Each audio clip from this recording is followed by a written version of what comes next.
안녕하세요. 듣기만 해도 가슴이 따뜻해지는 감동적인 사연을 찾으시나요? 그럼 아주 잘 오셨습니다. 오늘도 3가지의 이야기가 준비되어 있습니다. 아주 재밌는 이야기니까요. 끝까지 집중해서 들어주세요. 저는 톡톡사연 한이입니다.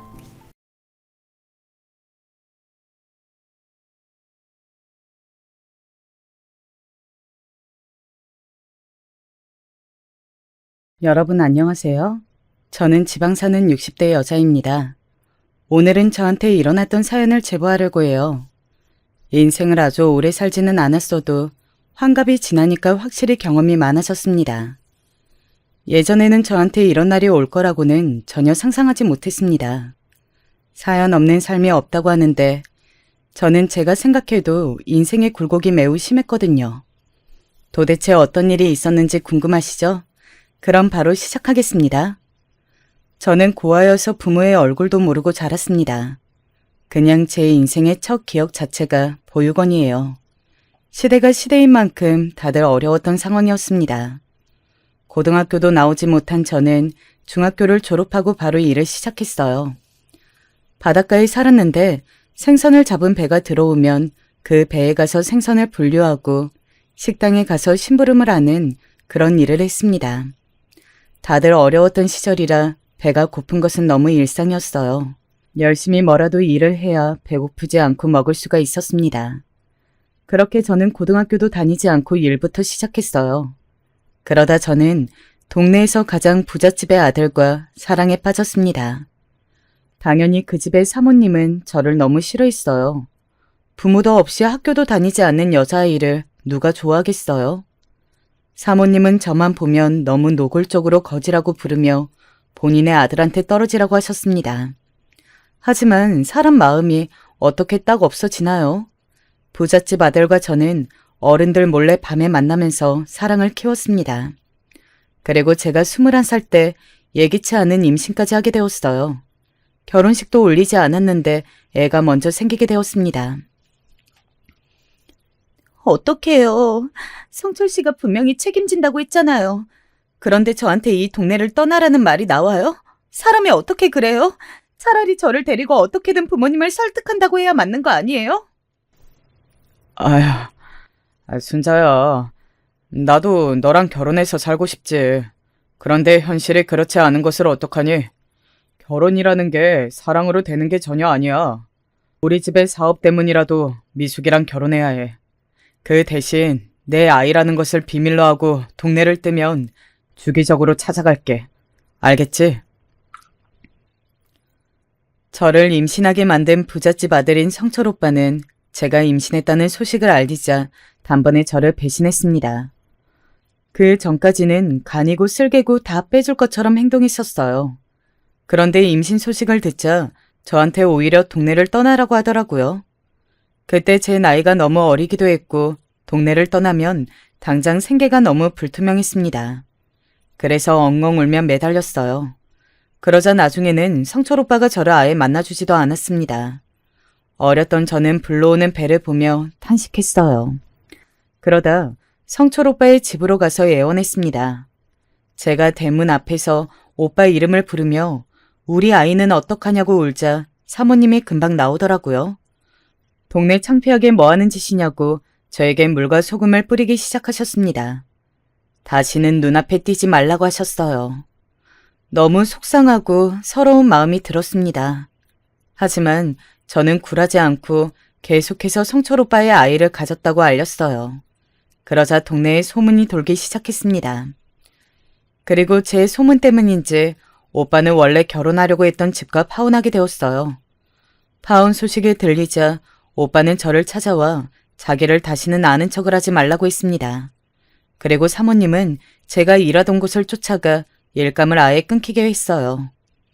동네에서 제일 부자였고 또 워낙 오빠네 집이 엮인 회사가 많았습니다. 그래서 저는 어쩔 수 없이 일자리를 다 잃게 되었어요. 저를 불쌍하게 여긴 분들이 소일거리라도 줬는데 그것마저 발각되면 바로 응징이 돌아갔습니다. 배는 불러오는데 일은 없으니 그동안 모아놓은 돈으로 연명했어요. 하지만 그것도 한계가 있어서 저는 임신했지만 굶는 상황이 발생했습니다. 그래도 예전 일이라 그때는 인심이라는 게 있었거든요. 저를 불쌍하게 여긴 주민들이 몰래 고구마와 말린 생선을 제가 사는 쪽방 앞에 두고 가셨어요. 새벽에 아무도 안 볼 때 주었기 때문에 누가 줬는지는 아직도 모릅니다. 이 자리를 빌려 감사하다고 전하고 싶어요.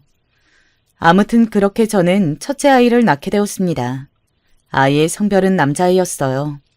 아빠가 누군지 온 동네 사람들이 다 알아도 아이는 아빠를 아빠라고 부를 수도 없는 상황이었습니다. 환영받지 못한 출생이었죠. 출산했다는 소리를 듣고 사모님은 저를 찾아와서 대놓고 말씀하셨어요. 동네를 떠나라. 여기 돈 줄 테니까 이 돈 가지고 우리가 모르는 곳으로 가서 살아. 제발 우리 성철이 인생 망치지 말고 떠나라고. 알겠어? 너 때문에 우리 아들 앞길 막히면 안 되잖아. 보는 눈이 많아서 몰래 죽일 수도 없고. 아휴. 사모님, 저 이 동네 떠나면 어디서 살아야 할지 몰라요. 제발 그냥 동네에서 죽은 듯이 살 테니까 살게 해주시면 안 될까요? 성철 오빠랑 털끝 하나 스치지 않게 제가 노력할게요. 네? 듣기 싫다. 같은 동네에서 살면 오다 가다 마주칠 거 아니야. 나보고 지금 그런 걸 보고 살라는 거야? 그리고 막말로 우리 아들 애가 아닐 수도 있잖아. 생긴 거 보니까 못생긴 게 딱 너를 닮았잖아. 됐다. 말씨름하기도 싫어. 떠나라. 사모님은 저에게 봉투를 건네며 당장 동네를 떠나라고 하셨어요. 저는 그래도 평생 살았던 고향인데 떠나기가 싫었지만 돈의 액수를 보고 어쩔 수 없이 떠나게 되었습니다. 어차피 고향에 계속해서 있어도 사모님이 장악해서 제가 일할 곳도 전혀 없었거든요. 고마웠던 분들에게 마지막으로 인사하고 저는 갓 태어난 신생한 아들을 데리고 근처 도시로 가게 되었습니다. 그리고 거기서 새 출발을 하게 되었어요. 일단 아이가 너무나도 어려서 당장 일을 구할 수는 없었습니다. 여간에서 사모님이 주신 돈으로 지내면서 살았어요. 그러다 이제 돈이 점점 떨어져서 일을 반드시 구해야 하는 상황이 왔습니다. 저는 일단 급한 대로 아이를 업고 나가서 일을 구했어요. 하지만 가는 곳마다 제 아이가 신생아라 다 거절하더라고요. 그렇다고 신생아를 데리고 공장에 들어갈 수도 없었습니다. 마지막에 지푸라기라도 잡는 심정으로 어느 부잣집 앞에 섰던 저는 입주 가정부로 일할 수 있게 해달라고 빌었어요. 말 그대로 아이를 업고 엉엉 울며 빌었습니다. 그때 날씨가 겨울이었는데 눈을 맞으며 비니까 그 집 사모님이 저를 안쓰럽게 여겨 가정부로 받아주셨어요. 그렇게 저는 가정부의 삶을 시작하게 되었습니다. 부잣집이었고 그 집에는 아들이 2명이 있었어요. 각각 4살, 3살이었습니다. 그 집 아들들이 어려서 사모님은 제가 더 안쓰러워 보였나 봐요. 부엌에 딸린 방을 내어주며 거기서 생활을 시작하게 되었습니다. 가정부 일을 하며 받은 돈은 많지 않았지만 다른 선택권이 전혀 없었기에 힘들어도 꾹 참고 일했어요. 집안일은 그렇게 힘들지는 않았는데 사모님의 기분을 맞추는 게 너무 힘들었습니다. 사모님은 본인의 기분이 좋으면 저에게 아주 상냥하게 대하셨어요. 반면 기분이 좋지 않으면 괜한 트집을 잡으셨습니다. 상당히 기분파라 하루에도 몇 번씩 기분이 바뀌는 사모님을 보며 최대한 거슬리게 행동하지 않으려고 노력했어요. 그래도 시간이 흐르면서 어느 정도 사모님의 기분을 파악할 수 있어 다행이었습니다.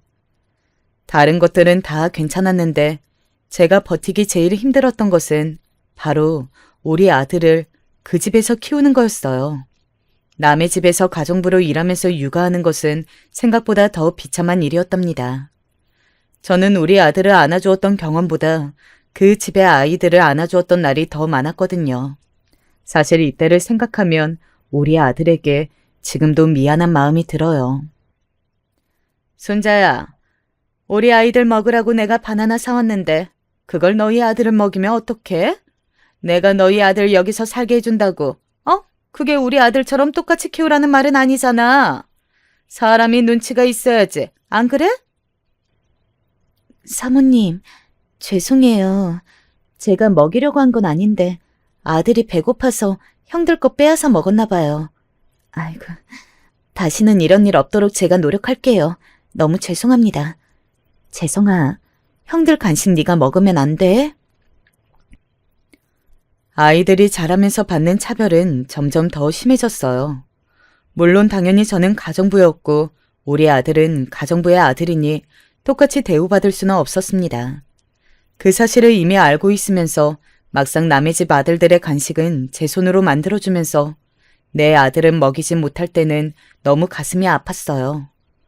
월급을 받아도 아주 적어서 과자 정도는 사줄 수 있어도 주인집 아들들이 먹는 것처럼 매 끼니 고급 음식을 대접할 수는 없었습니다.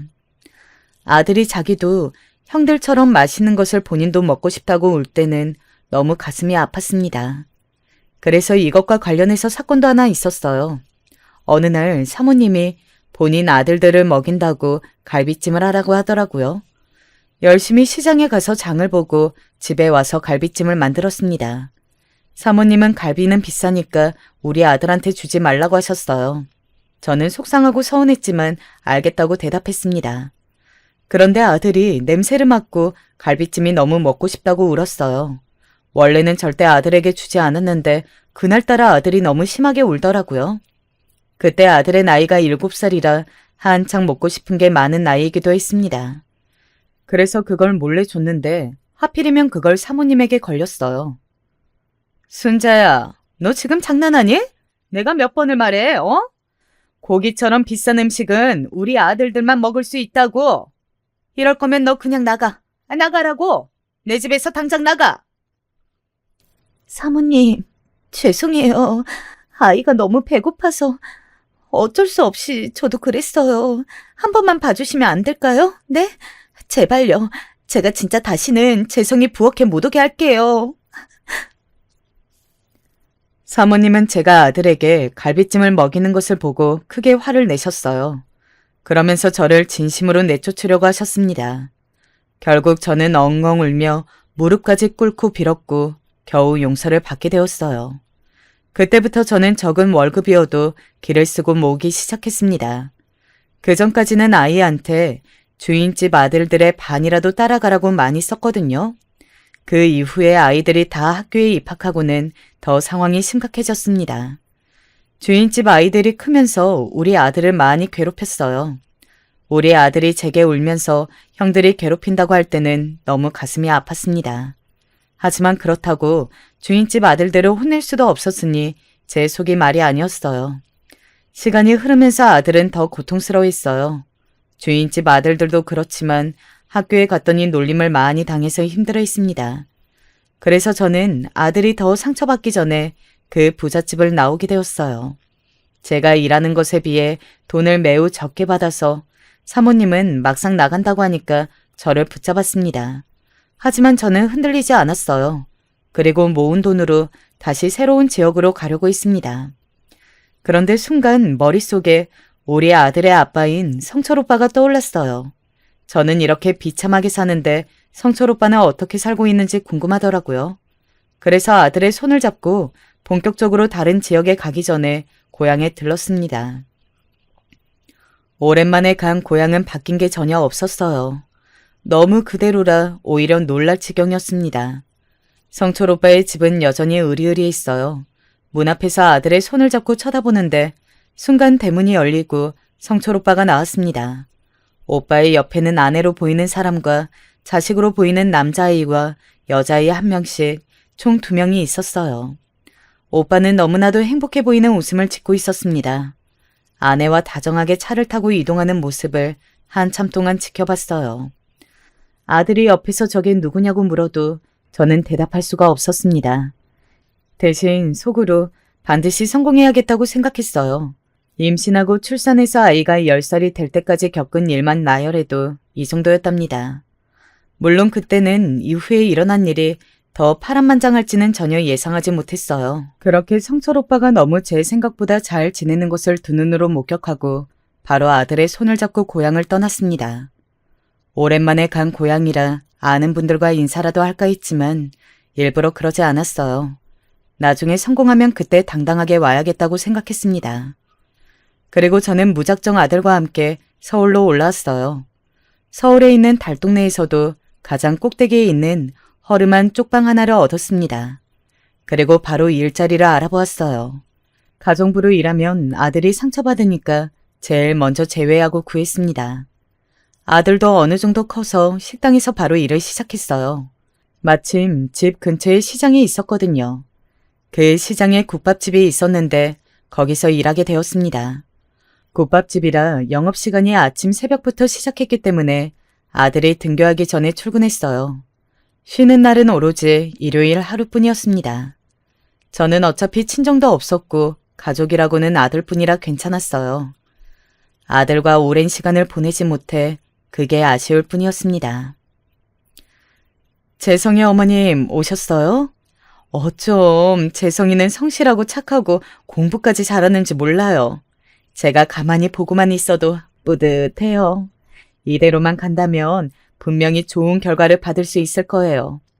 재성이는 운동도 잘해서 교우 관계도 아주 좋거든요. 어머님이 참 뿌듯하시겠어요. 사정을 들어보니까 아빠가 없다고 하는데 어떻게 이렇게 올바르게 키우셨어요? 저는 우리 아들에게 해준 것이 아무것도 없어요. 재성이는 진짜 자기 혼자 컸어요. 공부를 잘한다고 하니까 저는 그게 더 놀라워요. 선생님이 잘 지도해 주신 덕분이죠. 우리 재성이 좋게 봐주셔서 감사합니다. 저는 새벽부터 새벽까지 집에서보다 가게에서 더 많은 시간을 보냈어요. 그래서 아들에게 아직도 미안한 게 공부 관련해서 전혀 도움을 준 적이 없습니다. 남들은 다 받는다던 과외도 돈이 없어 해주지 못했어요. 그 흔한 보습학원도 보낼 돈이 없었습니다. 당장 월세와 식비를 지출하면 남는 돈이 별로 없었거든요. 이런 상황에서도 아들은 혼자 공부를 열심히 했습니다.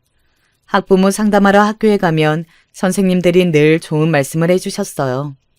학창시절에 한 번도 아들 때문에 속을 썩인 적이 없답니다. 늘 가면 기분 좋은 말만 들어서 상담이 오히려 기다려질 정도였어요. 아들은 이렇게 제 속을 썩이지 않고 대학을 가게 되었습니다. 우리 집 형편이 안 좋아서 등록금이 진짜 걱정됐는데 다행히 아들은 장학금을 받고 대학에 가게 되었어요.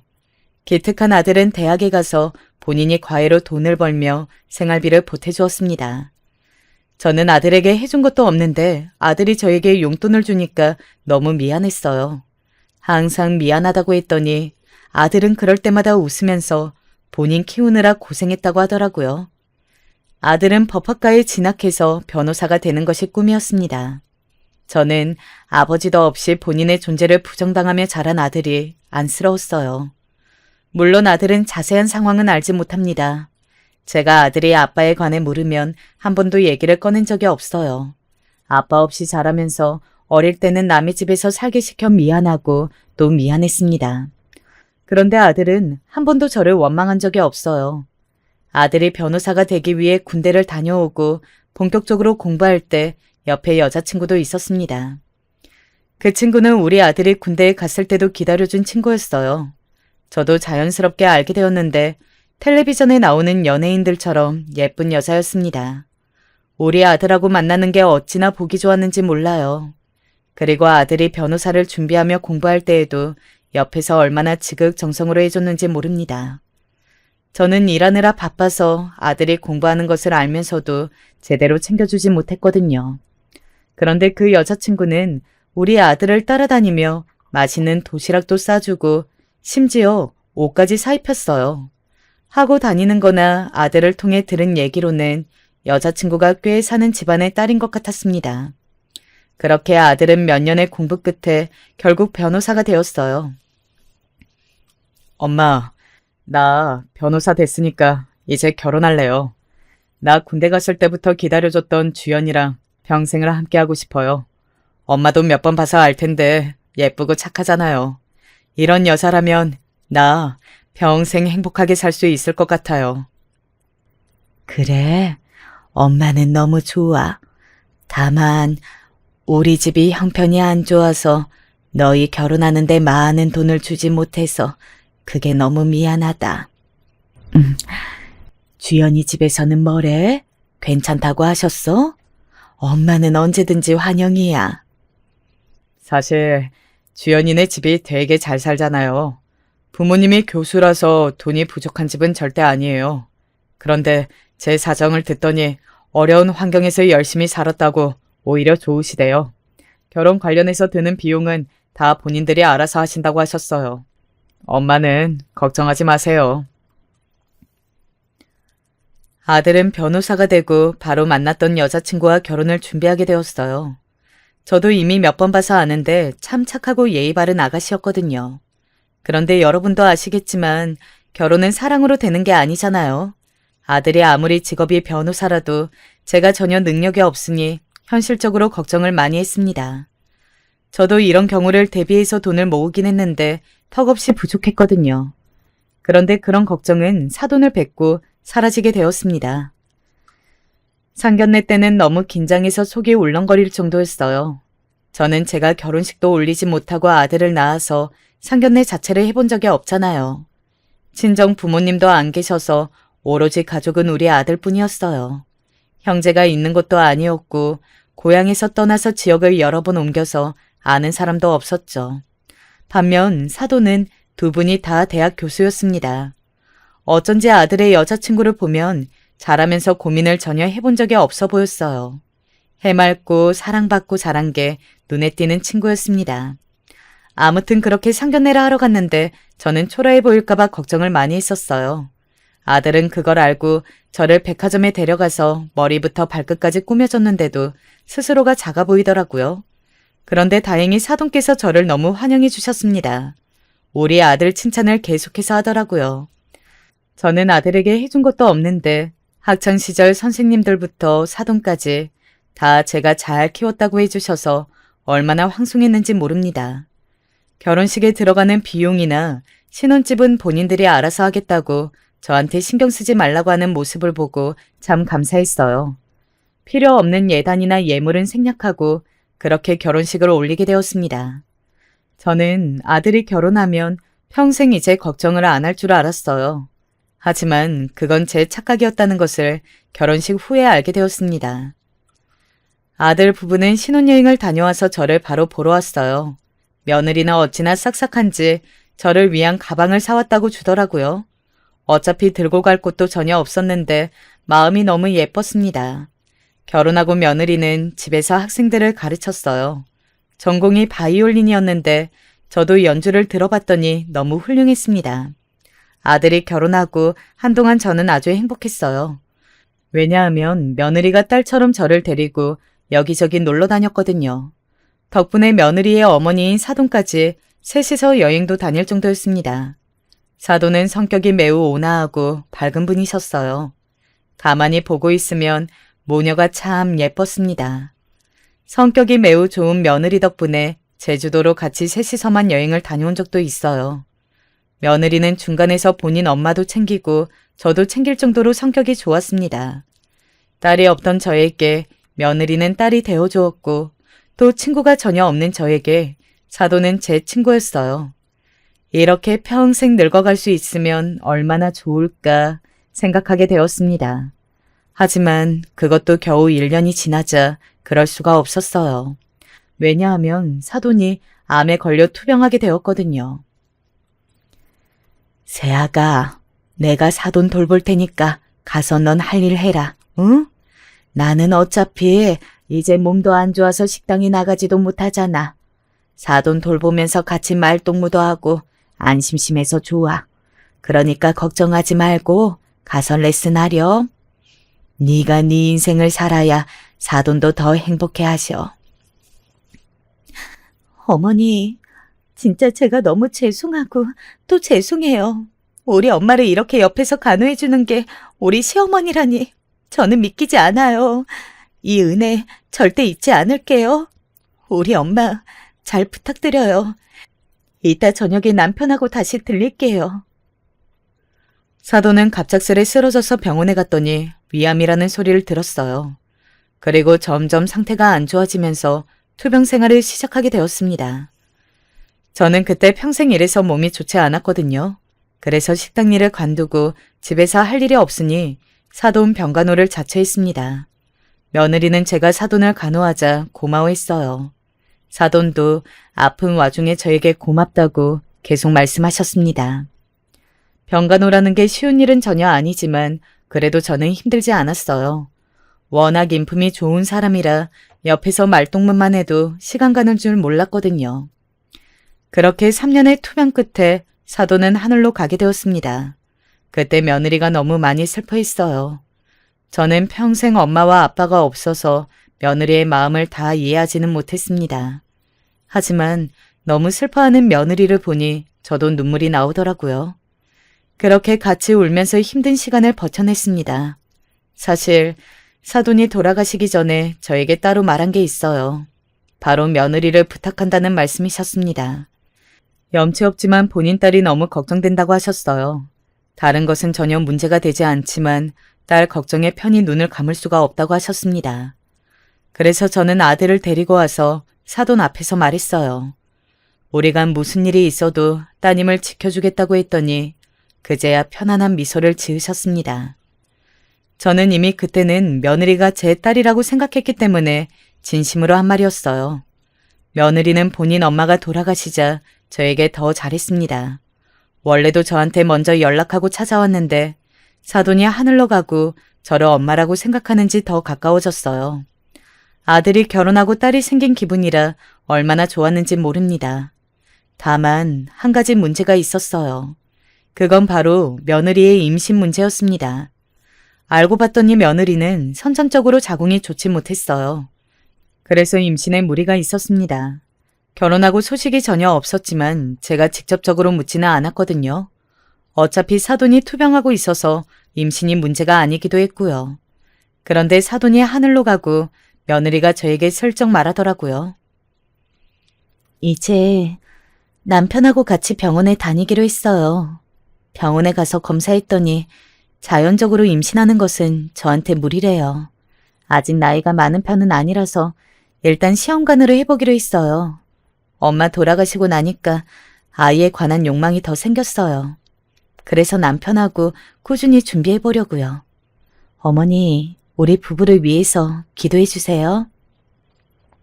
당연하지, 아가. 나는 항상 너희 부부가 행복하길 바라고 있어. 임신이 어렵지만 꾸준히 노력하면 반드시 아기가 찾아올 거야. 너무 스트레스 받지 말고 행복하게 지내, 응? 무슨 힘든 일 있으면 다 나한테 말하고. 아가, 네 건강이 더 우선이야. 며느리는 시험관도 제가 알기로 몇 번을 실패했어요. 한 번에 되면 얼마나 좋을까 생각했는데 그런 일은 일어나지 않았습니다. 물론 저는 아들 부부에게 아이에 관한 얘기를 한 번도 먼저 꺼낸 적이 없어요. 제가 가볍게 물어봤다가 그게 상처가 될 수도 있으니까요. 제가 비교적 쉽게 그리고 예상하지 못한 채로 아들을 임신해서 저는 임신이 어려운 줄 몰랐습니다. 그런데 생각보다 임신하는 게 어렵다는 것을 며느리를 보고 알게 되었어요. 며느리는 임신을 너무 원해서 그런지 오히려 임신이 어려웠습니다. 용하다는 무당도 찾아가고 부적도 써봤어요. 전국에서 유명하다고 하는 한의원에 가서 한약까지 먹었습니다. 그런데도 임신이 되지 않더라고요. 저는 며느리가 꼭 손주를 낳지 않아도 괜찮았는데 본인이 아이를 너무 원하니까 옆에서 지켜보는 것이 굉장히 안쓰러웠습니다. 그러다 어느 순간 기적적으로 임신이 되었어요. 임신했다는 소식에 얼마나 기뻤는지 모릅니다. 그때부터 저는 태교에 좋다는 음식을 수소문해서 엄마처럼 챙겨주었어요. 며느리도 일하던 것도 쉬고 오로지 태교에 집중했습니다. 아들한테도 무조건 일보다 다른 것보다 아내가 우선이라고 말해두었어요. 그렇게 온 가족이 아이 태교에 집중했는데 원래 임신은 초기가 제일 위험한 거 아시나요? 며느리는 갑작스럽게 유산을 하게 되었습니다. 차라리 어디 넘어졌거나 다쳐서 유산한 거면 그 탓이라고 할 텐데 이유도 모른 채로 유산하게 되었어요. 되게 힘들게 가진 아이라 며느리는 충격이 매우 커 보였습니다. 아이를 유산하고 며느리는 집에서 본인 방에서 나오지를 않았어요. 먹지도 않고 움직이지도 않고 침대에만 누워 있었습니다. 멍하게 벽을 바라보는 날도 많았어요. 저는 그런 며느리를 지켜보는 게 너무 힘들었습니다. 아가, 새아가, 내가 전복 넣어서 죽을 만들었는데 조금 먹어봐, 응? 먹고 기운 차리자. 아기는 다시 찾아올 수 있어. 엄마가 건강해야 아기도 기쁜 마음으로 너한테 오지. 안 그러니? 우리 새아가 하늘에서 사돈이 보고 계실 거야. 이러고 있으면 얼마나 마음이 아프겠니? 자, 해봐. 먹자. 어머니, 저 너무 힘들어요. 하늘에 있는 우리 엄마도 너무 보고 싶고 세상에 태어나지도 못하고 죽은 우리 아기가 불쌍해요. 아이를 가지는 게 이렇게 힘들 줄은 전혀 몰랐어요. 어떡해요? 너무 힘들어요. 며느리는 저를 붙잡고 매일 울기 시작했어요. 저는 그런 며느리를 이미 딸이라고 생각했기 때문에 가슴이 너무 아팠습니다. 그런 며느리를 옆에서 끼니마다 챙겨주고 말동무도 해주고 자연스럽게 우리 집보다 아들 집에서 머무르는 시간이 늘어났어요. 그런 생활을 1년 정도 하니까 며느리는 아예 저보고 들어와서 같이 살자고 하더라고요. 어차피 그때는 우리 집에서 보내는 기간보다 아들 집에서 지내는 시간이 더 많아 좋았습니다. 아들 부부와 함께 살게 된 저는 최대한 거슬리지 않게 행동했어요. 새벽부터 일어나서 집안일을 하고 며느리 입맛에 맞는 요리도 만들어 주었습니다. 아들이 우스갯소리로 본인 엄마가 아니라 며느리 엄마 같다고 할 정도였어요. 유산하고 많이 힘들어했던 며느리는 상담도 여러 차례 받았습니다. 그리고 다시 조심스럽게 임신을 준비했어요. 이번에는 전처럼 너무 신경을 많이 쓰지 않고 거기에만 매달리지 않으려고 노력했어요.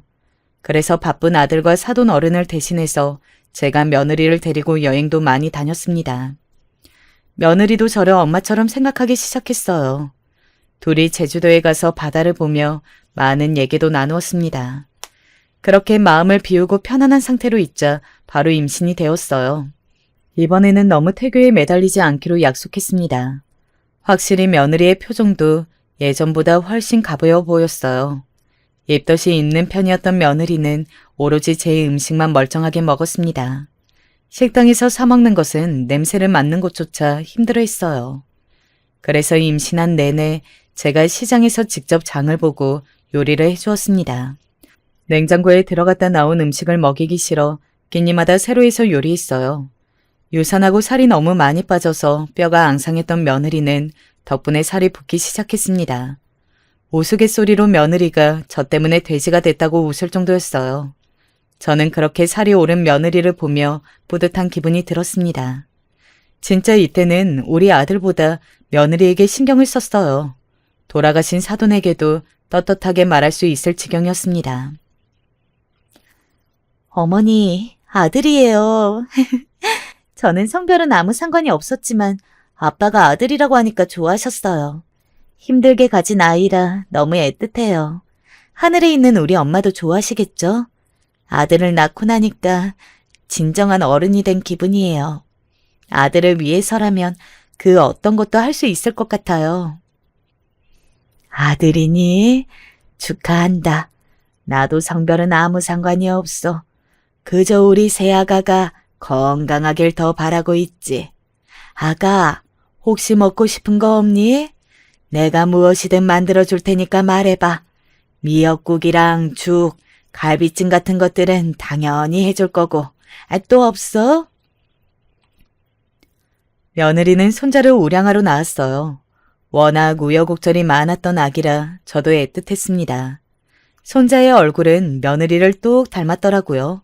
보기만 해도 웃음이 활짝 나오는 예쁜 아기였습니다. 사돈 어른은 아들이라고 하니 매우 좋아하셨어요. 확실히 아이가 있으니까 집안에 웃음이 끊이질 않았습니다. 저는 사실 손자를 보고 기분이 너무 이상하기도 했어요. 제가 아들을 가졌을 때 그리고 낳고 나서 너무 힘든 인생을 겪었잖아요. 환영받지 못했던 출산이라 고향에서 쫓겨나기까지 했으니까요. 그래서 그 시절이 너무 괴로워서 아들의 신생아 시절이 기억이 잘 나지 않습니다.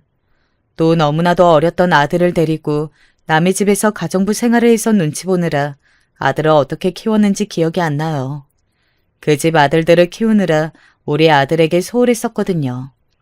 그래서 아들의 어린 시절을 생각하면 가슴이 아파 일부러 생각하지 않고 있기도 했습니다. 물론 아들은 모든 사실은 알지 못해요. 다만 어렸을 때 같이 살던 주인집 형들에게 많이 맞아서 힘들었다는 것은 술을 마시면 제게 종종 말하곤 했죠. 그렇게 힘든 시절을 겪어서 아들과 저는 어린 시절 얘기를 잘 안 꺼내거든요. 그런데 태어난 손자를 보니까 이제 그런 걱정은 하지 않아도 되잖아요. 며느리는 경제적으로 형편이 좋았고 사돈 어른도 딸과 손자라면 돈을 아낌없이 주는 사람이었거든요. 사는 게 문제가 되지 않으니 확실히 아이의 예쁜 모습만 눈에 보였습니다. 손자에게 그래서 아들에게 주지 못한 사랑을 듬뿍 주어야겠다고 생각했어요. 며느리는 손자를 낳고 손자에게 진짜 지극정성이었어요. 저는 아들을 대충 키웠는데 며느리는 책을 보면서 공부까지 하더라고요. 발달 과정에 맞는 음식을 먹이고 우리 때는 없었던 센터도 다니면서 키웠습니다. 저도 같이 사니까 손자를 많이 봐주었어요. 며느리의 육아 방식을 다 존중하면서 거슬리지 않게 최선을 다했습니다. 확실히 사랑을 많이 받고 자란 손자는 매우 명랑했어요. 어찌나 예쁜지 보고 있으면 시간 가는 줄 몰랐습니다. 확실히 아들이라 활동량이 많기는 했어요. 며느리와 제가 아들이 일하러 간 사이에 둘이나 손자를 돌보는데 둘 다 힘들어서 지치기도 했었거든요. 며느리가 손자를 보느라 본인 몸을 챙기지 못한 것 같아 제가 며느리를 챙겼습니다. 그렇게 우리는 서로를 의지하며 행복하게 살았어요. 손자가 자라면서 사돈 어른까지 데리고 다 같이 여행도 많이 다녔습니다. 가서 찍은 사진들을 먼저 하늘로 간 사돈의 납골당에 가서 사진을 놓고 오기도 했어요. 며느리가 집에서 손자를 보면서 힘들까봐 종종 일부러 아들에게 휴가를 내라고 하고 둘이 오붓하게 여행을 다녀오라고 하기도 했습니다. 저는 혼자 손자를 보는 것이 힘들지 않았거든요. 이렇게 저는 행복하게 평생 살 줄 알았습니다. 그런데 원래 불행은 한꺼번에 찾아온다고 하죠. 너무 끔찍한 일이 우리에게 발생하게 되었습니다. 이 사건이 바로 오늘 제가 제보한 사연의 핵심이에요. 저는 며느리가 종일 집에서 손자를 보는 것이 안쓰러웠어요. 그래서 아들에게 며느리를 데리고 좋은 곳으로 여행을 많이 다니라고 했거든요. 그날도 그래서 손자를 제가 볼 테니 둘이 해외여행을 다녀오라고 했습니다. 며느리가 같이 가자고 했는데 저는 이제 나이가 드니까 여행도 힘들더라고요. 어차피 명절이 되면 사돈 어른까지 같이 놀러 다니니 이번에는 아들 부부 둘만 다녀오라고 했습니다. 그래서 오랜만에 며느리는 좋아하는 유럽으로 여행을 계획했어요. 긴 여행이라 6살 손자는 제가 보기로 했습니다. 그렇게 둘은 2주를 여행 가게 되었고 손자는 제가 혼자 집에서 돌봤어요. 남자이라 그런지 1초도 가만히 있지 못하는 손자는 역시 엄마가 없으니 더 날뛰었습니다. 그냥 유치원에 데려다주고 데리고 오는 것만 해도 힘들었어요. 확실히 나이가 드니까 체력적으로 힘이 들었지만 그래도 손자의 얼굴을 보면 힘든 것도 사라지게 되더라고요. 그렇게 손자를 보고 있었는데 유치원에서 손자를 데리고 놀이터에 갔어요. 할머니, 나 아이스크림 먹고 싶어. 어? 나 딸기맛 아이스크림 사줘. 아이스크림 먹으면 그네만 타고 바로 집으로 가서 양치하고 씻을게. 응? 엄마 없을 때 사줘. 아이스크림? 아휴, 알겠어. 그러면 할머니가 여기 바로 앞에 있는 슈퍼에 가서 아이스크림 사올 테니까 여기 가만히 그네 타고 있어. 알겠지? 어디 가지 말고 그대로 있어야 해. 누가 뭐 사준다고 해도 따라가면 안 돼. 알지? 금방 다녀올게. 손자는 유난히 아이스크림을 좋아했어요. 며느리는 손자의 건강을 생각해서 아이스크림을 잘 사주지 않았습니다. 다만 본인이 여행 갈 때는 저한테 특별히 사줘도 된다고 허락했죠. 손자도 그걸 알고 엄마가 없으면 저한테 사달라고 유난히 떼를 쓰고는 했습니다. 원래 손자는 제가 아이스크림을 사온다고 하면 가만히 잘 있었거든요. 그래서 그날도 아무렇지 않게 그네를 태우고 혼자 놀이터 앞에 있는 슈퍼로 향했습니다. 진짜 길만 건너면 있는 곳이라 슈퍼에서도 놀이터가 보이는 가까운 거리였어요. 제가 아이스크림을 하나 사서 슈퍼를 나가는 그 순간이었습니다. 손자가 저를 향해 뛰어오기 시작했어요. 딸기 맛이 아니고 포도 맛을 먹겠다고 소리치며 달려오더라고요. 잠시만. 뛰지 마. 알겠어.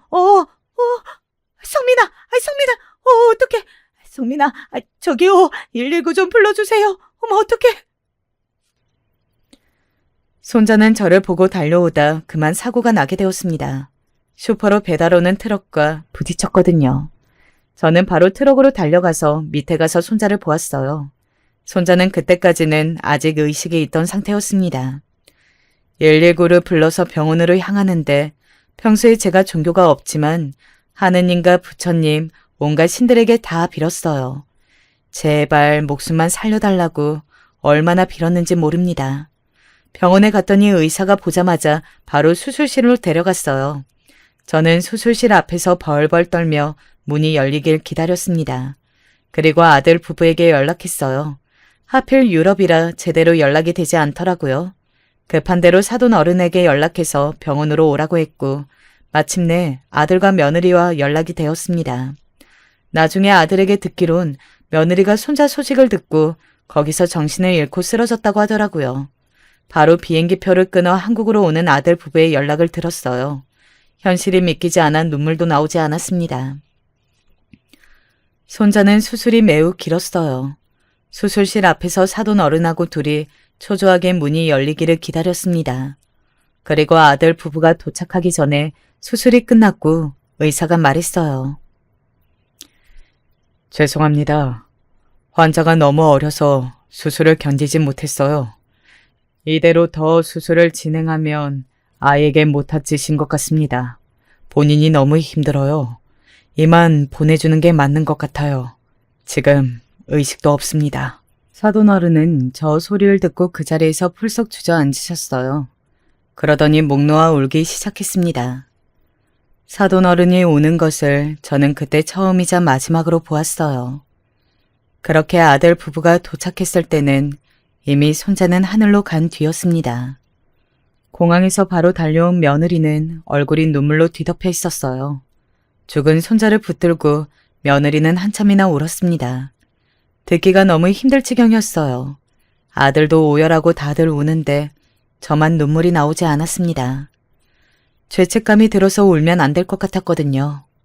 그렇게 장례식을 하는데 현실이 믿기지 않고 꿈 같았습니다. 며느리는 장례를 치르는 동안 몇 번을 쓰러졌어요. 목 놓아 울다 지쳐 쓰러지는 것을 반복했습니다. 장례가 끝나고 집에 와서 며느리는 침대에 누워 아무것도 하지 않았어요. 그럼 며느리가 걱정되어 죽을 끓여갔더니 죽그릇을 던지더라고요. 어머니가 우리 성민이 제대로 보고 있었으면 이런 일 없었잖아요. 왜 손자를 죽여요, 네? 도대체 왜 어린아이를 혼자 놀이터에 두냐고요. 겨우 6살인데. 손잡고 같이 슈퍼에 갔어야지 왜 그랬냐고. 내 아들 살려내라고.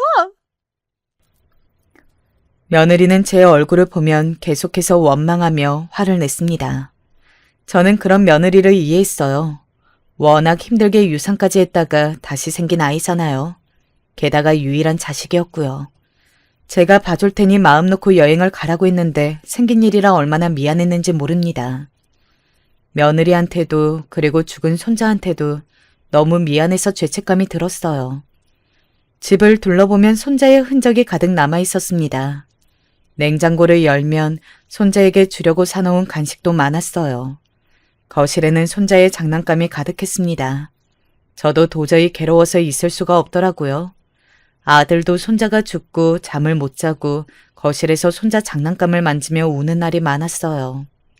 손자가 떠난 후에 다들 너무 힘들어했습니다. 저는 며느리에게 너무 미안해서 같이 살 수가 없더라고요. 그래서 아들에게 말하고 혼자 고시원에 살고 있었는데 며칠 뒤 아들이 저를 찾아와서 말했습니다.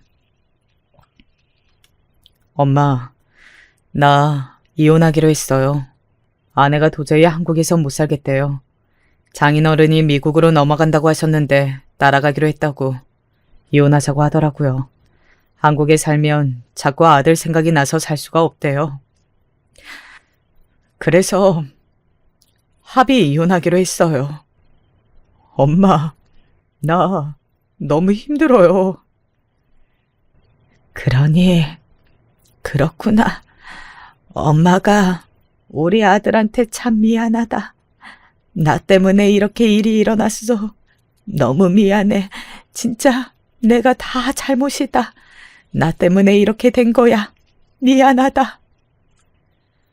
며느리는 도저히 이 슬픔을 견디지 못하고 그대로 미국으로 가게 되었습니다. 아들에게 이혼을 요구했고 아들은 그 이혼을 받아들였어요. 저를 원망하던 며느리는 떠날 때까지 제 얼굴을 보지 않았습니다. 저도 죄책감이 너무 커서 며느리에게 연락을 먼저 못하겠더라고요. 그렇게 며느리는 미국으로 가서 연락이 끊기게 되었습니다. 손자가 죽고 힘들어하던 우리 아들은 이혼을 하고 아내까지 잃자 너무 많이 괴로워했어요. 잘 다니던 회사도 그만두고 혼자 집에서 술만 마시더라고요. 그런 아들을 보며 너무 미안해서 제가 세상에서 사라지고 싶었습니다. 아들이 그래도 그동안 모은 돈이 있어 몇 년은 그걸로 버텼어요. 그런데 아들은 날이 갈수록 증상이 심각해졌습니다. 술을 물처럼 마시면서 살았어요. 목류병도 걸리고 불면증에 온갖 정신적인 이상 증상은 다 나타났습니다. 어느 날은 허공을 바라보며 헛소리까지 하더라고요. 혼자서만 그러면 상관이 없는데 급기야 집을 나가 주민들에게까지 욕하기 시작했습니다. 멀쩡하게 변호사로 활동하다 저렇게 된 게 다 제 탓이었어요. 제가 손자만 잘 돌봤으면 그런 일은 일어나지 않았을 거잖아요. 너무 미안해서 그런 아들에게 절대 뭐라 하지 못하겠더라고요. 아들이 모은 돈으로 결국 아들의 병원비로 다 쓰게 되었습니다. 강제로 병원에 입원시켰는데 돈이 만만치 않더라고요. 대출을 받아 메꾸고 제가 늙은 몸으로 건물 청소도 하면서 병원비를 해결했어요. 그렇게 시간이 흐르고 흘러 10년이 흐르게 되었습니다. 10년이 지나니 아들은 예전보다 괜찮아져서 입원은 하지 않아도 되었어요. 하지만 예전처럼 정상적으로 변호사 일을 계속할 수는 없었습니다. 그래도 겉으로만 보면 멀쩡한 사람처럼 보여 그나마 다행이었죠. 하루 벌어 하루 먹고 사는 형태로 힘들게 살고 있었어요. 빚은 늘어났지만 아들이 조금씩 정상적인 사람처럼 행동해서 다행이라고 생각했습니다. 물론 사는 게 쉽지는 않았어요. 배가 고파도 먹고 싶은 것을 다 먹을 수는 없었습니다. 며느리와 살던 집은 며느리의 명의라 아들과 작은 원룸에서 둘이 살았어요. 그러던 어느 날이었습니다. 우리 집 앞에 어떤 택배가 와 있었어요. 시킨 게 없는데 택배가 와서 의아했는데 제 앞으로 온 택배더라고요. 그리고 그 택배를 열고 저는 너무 놀라 아무 말도 할 수가 없었습니다. 택배 안에 뭐가 있었는지 아세요? 바로 제가 손자를 키우면서 쓴 육아 일기장이 있었어요. 손자가 태어나고 저는 아들을 다시 키우는 기분이 들었다고 했잖아요. 제가 해줄 수 있는 것이 딱히 없어서 흘러가는 시간이 아까워서 매일 일기를 썼습니다. 아기가 자라면서 일부러 사진을 많이 찍었는데 그걸 다 기록했거든요. 며느리는 그런 손재주가 없다면서 제가 쓴 육아일기를 참 많이 좋아했어요. 손자가 죽고 당연히 유품 정리할 때 버린 줄 알았는데 그게 택배로 온 거였습니다. 그렇다면 이 택배는 며느리가 보낸 거잖아요. 자세히 보니 편지가 하나 있더라고요. 어머니, 저 며느리예요. 그동안 잘 지내셨어요? 세월이 흘러 10년이 지났네요. 너무 괴롭고 힘들어서 도망치듯 미국으로 와서 지냈어요. 처음에는 한국을 떠나면 모든 것이 괜찮아질 줄 알았는데 그러지 않더라고요. 와서 새로운 사람을 만나려고 해도 쉽지 않았습니다. 그리고 그동안 제 인생을 돌이켜봤는데 어머님이 저한테 베푼 사랑이 얼마나 위대했던 건지 깨닫게 되었어요. 사실 얼마 전에 우리 아버지가 하늘로 가셨어요. 아버지까지 떠나보내니까 어머님 생각이 그렇게 나더라고요. 그래서 다 정리하고 한국으로 가려고 해요. 힘들 때마다 육아 일기장을 보면서 버텼어요. 어머님, 저 다시 받아주세요. 그럼 한국에서 봬요. 며느리의 편지를 보고 저는 엉엉 울었습니다. 손자가 죽었을 때는 현실이 믿기지 않아 눈물이 나오지 않았거든요. 그런데 며느리의 편지를 보고 너무 반가워서 눈물이 나왔어요. 그리고 며느리는 진짜 얼마 후에 한국으로 왔습니다. 공항에서 귀국한 며느리를 보는데 10년이 흘러도 그대로더라고요. 둘이 부둥켜 안고 얼마나 울었는지 모릅니다. 며느리가 한국에 오고 저에게 많은 변화가 생겼어요. 사돈어른의 막대한 재산을 물려받은 며느리는 바로 우리와 함께 살기 시작했습니다. 아들도 며느리가 한국에 오자 갑자기 상태가 괜찮아졌어요. 술을 더 안 마시고 잠도 잘 자는 모습을 보고 며느리에게 고마웠어요. 10년 동안 미국에서 혼자 생각했어요. 어머님이 우리 엄마 병간호 해줬던 거랑 우리 아들 얼마나 사랑으로 돌봐주셨는지 누구보다 제가 더 잘 알아요. 아들이 죽고 제정신이 아니라 어머님께 원망했던 제 자신이 부끄러웠어요. 우리 남은 인생은 서로 의지하며 살아요. 내 부주의로 사고가 발생해서 얼마나 미안했는지 몰라. 그렇게 손자 보내고 나도 죄책감에 사는 게 너무 힘들더라. 나는 이미 너를 내 딸이라고 생각해. 이제 우리 행복하게 살자. 며느리 덕분에 가난에서 탈출해서 빚도 다 갚고 지금은 행복하게 살고 있답니다. 아들하고 며느리는 다시 재혼하는 절차를 밟지는 않았지만 같은 집에서 예전처럼 부부 관계로 살고 있어요. 아들은 상태가 점점 괜찮아져서 이제는 정상인으로 보여요. 곧 있으면 다시 복귀해서 일도 할 수 있을 것 같습니다. 여러분, 우리 셋은 평생 이렇게 서로 의지하며 살려고 합니다. 사실 저는 손주 생각이 계속 나서 입양 얘기도 나왔는데 그냥 마음을 접었어요. 우리끼리 사는 게 더 좋을 것 같았거든요. 며느리와 내일은 미리 가신 사돈 부부와 손자에게 가보려고 해요. 하늘에서 우리를 지켜보고 있을 거라고 믿습니다. 여기까지가 제 사연인데 여러분 어떻게 들으셨나요? 제 얘기 들어주셔서 진심으로 감사합니다. 안녕하세요. 출퇴근길에 가끔 사연을 들어보긴 했는데 이렇게 직접 보내보려니 신기하고 어색하네요. 과연 제가 잘한 게 맞는 것인지 아닌지 다른 분들의 생각은 어떠실까 궁금해서 사연을 보내봅니다. 저희 집은 엄마, 형, 그리고 저 이렇게 세 식구예요. 형은 고등학교 졸업 이후로는 사실상 계속 나가 살았기 때문에 엄마랑 저 둘이서 거의 지냈습니다. 그래서인지 제가 딸 같은 아들이에요. 저는 남자치고 애교도 많고 말주변도 부드럽게 좋은 편입니다. 형은 저와는 다르게 무게감이 있는 스타일이에요. 나이 터울이 커서 때로는 아빠처럼 의지할 때도 많았네요. 저희 형은 의사입니다. 우리나라에서 손꼽히는 메이저 의대 출신이고 천재들만 모인다는 그곳에서도 수석으로 졸업했어요. 제 친형이지만 정말 미친 게 아닐까 싶을 정도로 똑똑합니다. 서술했다시피 세 식구뿐이라 저희 집엔 아빠가 안 계십니다. 제가 초등학교 때 교통사고로 돌아가셨거든요. 저는 어려서 그때 잘 몰랐는데 이송된 병원에서 응급처치를 잘 못해서 돌아가시게 됐던 거라고 들었습니다. 혹시 그런 이유 때문에 의대를 준비하게 된 거냐고 형한테 물어본 적이 있었지만 자기가 이제 가장이니까 집안을 이끌어야 한다는 생각으로 공부를 열심히 했을 뿐이라고 했어요. 아빠 사망보험금으로 공부하는 것과 다름없다면서 절대 낭비할 수 없다고 형은 죽어라 공부만 했죠. 그런 시기에 엄마는 여러 회사들이 사무실을 나눠 쓰는 대형 빌딩의 직원 식당에서 일을 하셨어요. 남은 반찬 있으면 싸와서 저랑 그걸로 밥을 차려 먹기도 했었고요. 저희 엄마가 처녀 시절에 자전거를 타다가 크게 넘어진 이후로 오른쪽 무릎이 계속 편치 않으셨거든요. 생활하는데 지장은 없지만 무리해서 활동하면 안 되는 정도였어요. 저 낳고 나서 작은 사무실에서 일하시던 것마저 그만두셨는데 아빠가 돌아가시면서 몇 달 지나지 않아 생계를 위해 직원 식당 일을 하시게 된 거였죠. 그런 사정을 알기 때문에 당시에 저는 학원 다니는 게 너무 죄스러웠던 기억이 남아 있습니다. 밤마다 자기 전에 엄마 다리를 주물러드리고 무릎에 파스를 붙여드리는 것밖에 할 수 없는 제 자신이 싫어서 형처럼 명문대학에 꼭 가겠다고 다짐했었어요. 결론적으로 보자면 저는 형처럼 되지 못했습니다.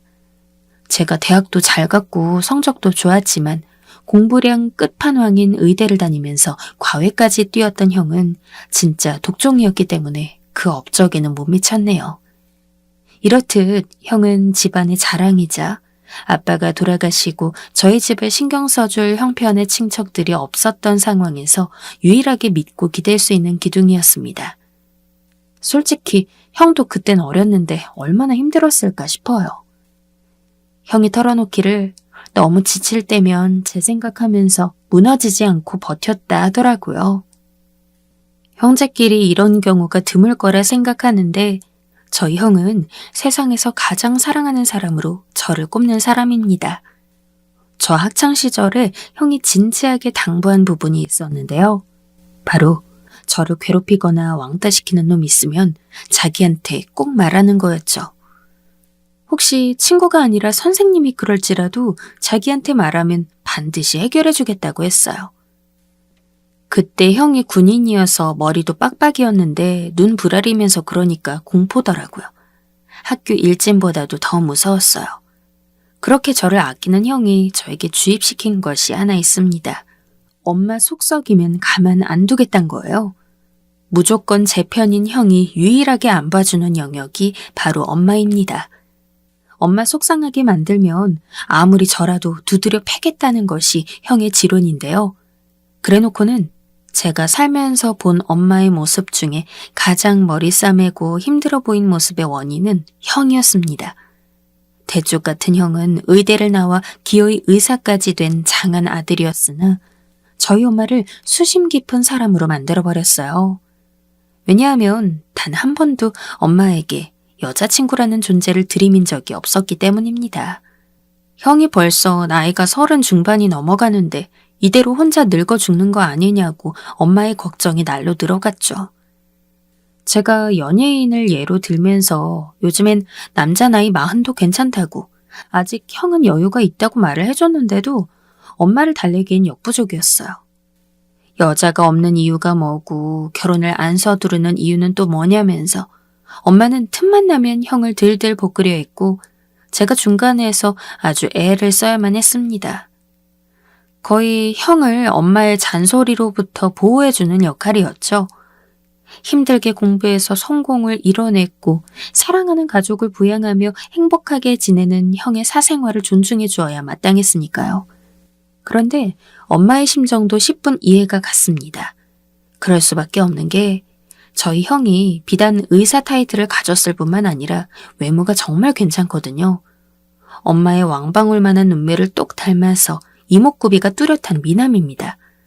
인정하기 싫지만 냉정하게 제가 외모로 형한테 한 수 접고 들어가요. 얼굴 잘생겼지, 머리 좋지, 직업까지 멋있지. 그렇다고 성격에 하자가 있는가 하면 그것도 아닙니다. 안에서 안 새는 바가지가 밖에서도 안 새더라고요. 정말 엄청 싹싹하고 누구한테나 예의를 잘 차리는 성격이에요. 군말하는 걸 싫어하고 뒤끝이 없는 상남자입니다. 이런 마당이니까 엄마가 답답해서 미치고 팔짝 뛰는 거죠. 전 그래도 형이 알아서 하겠거니 싶은 마음이 컸는데 엄마는 전혀 아니었나 봐요. 어느 날 제가 퇴근해서 집에 왔는데 엄마가 기다렸다는 듯이 분위기를 잡으면서 저한테 이런 걸 물어보셨어요. 진짜 생각할수록 너무 황당한 내용이네요. 피곤한 와중에도 얼마나 기가 막혔는지 모릅니다.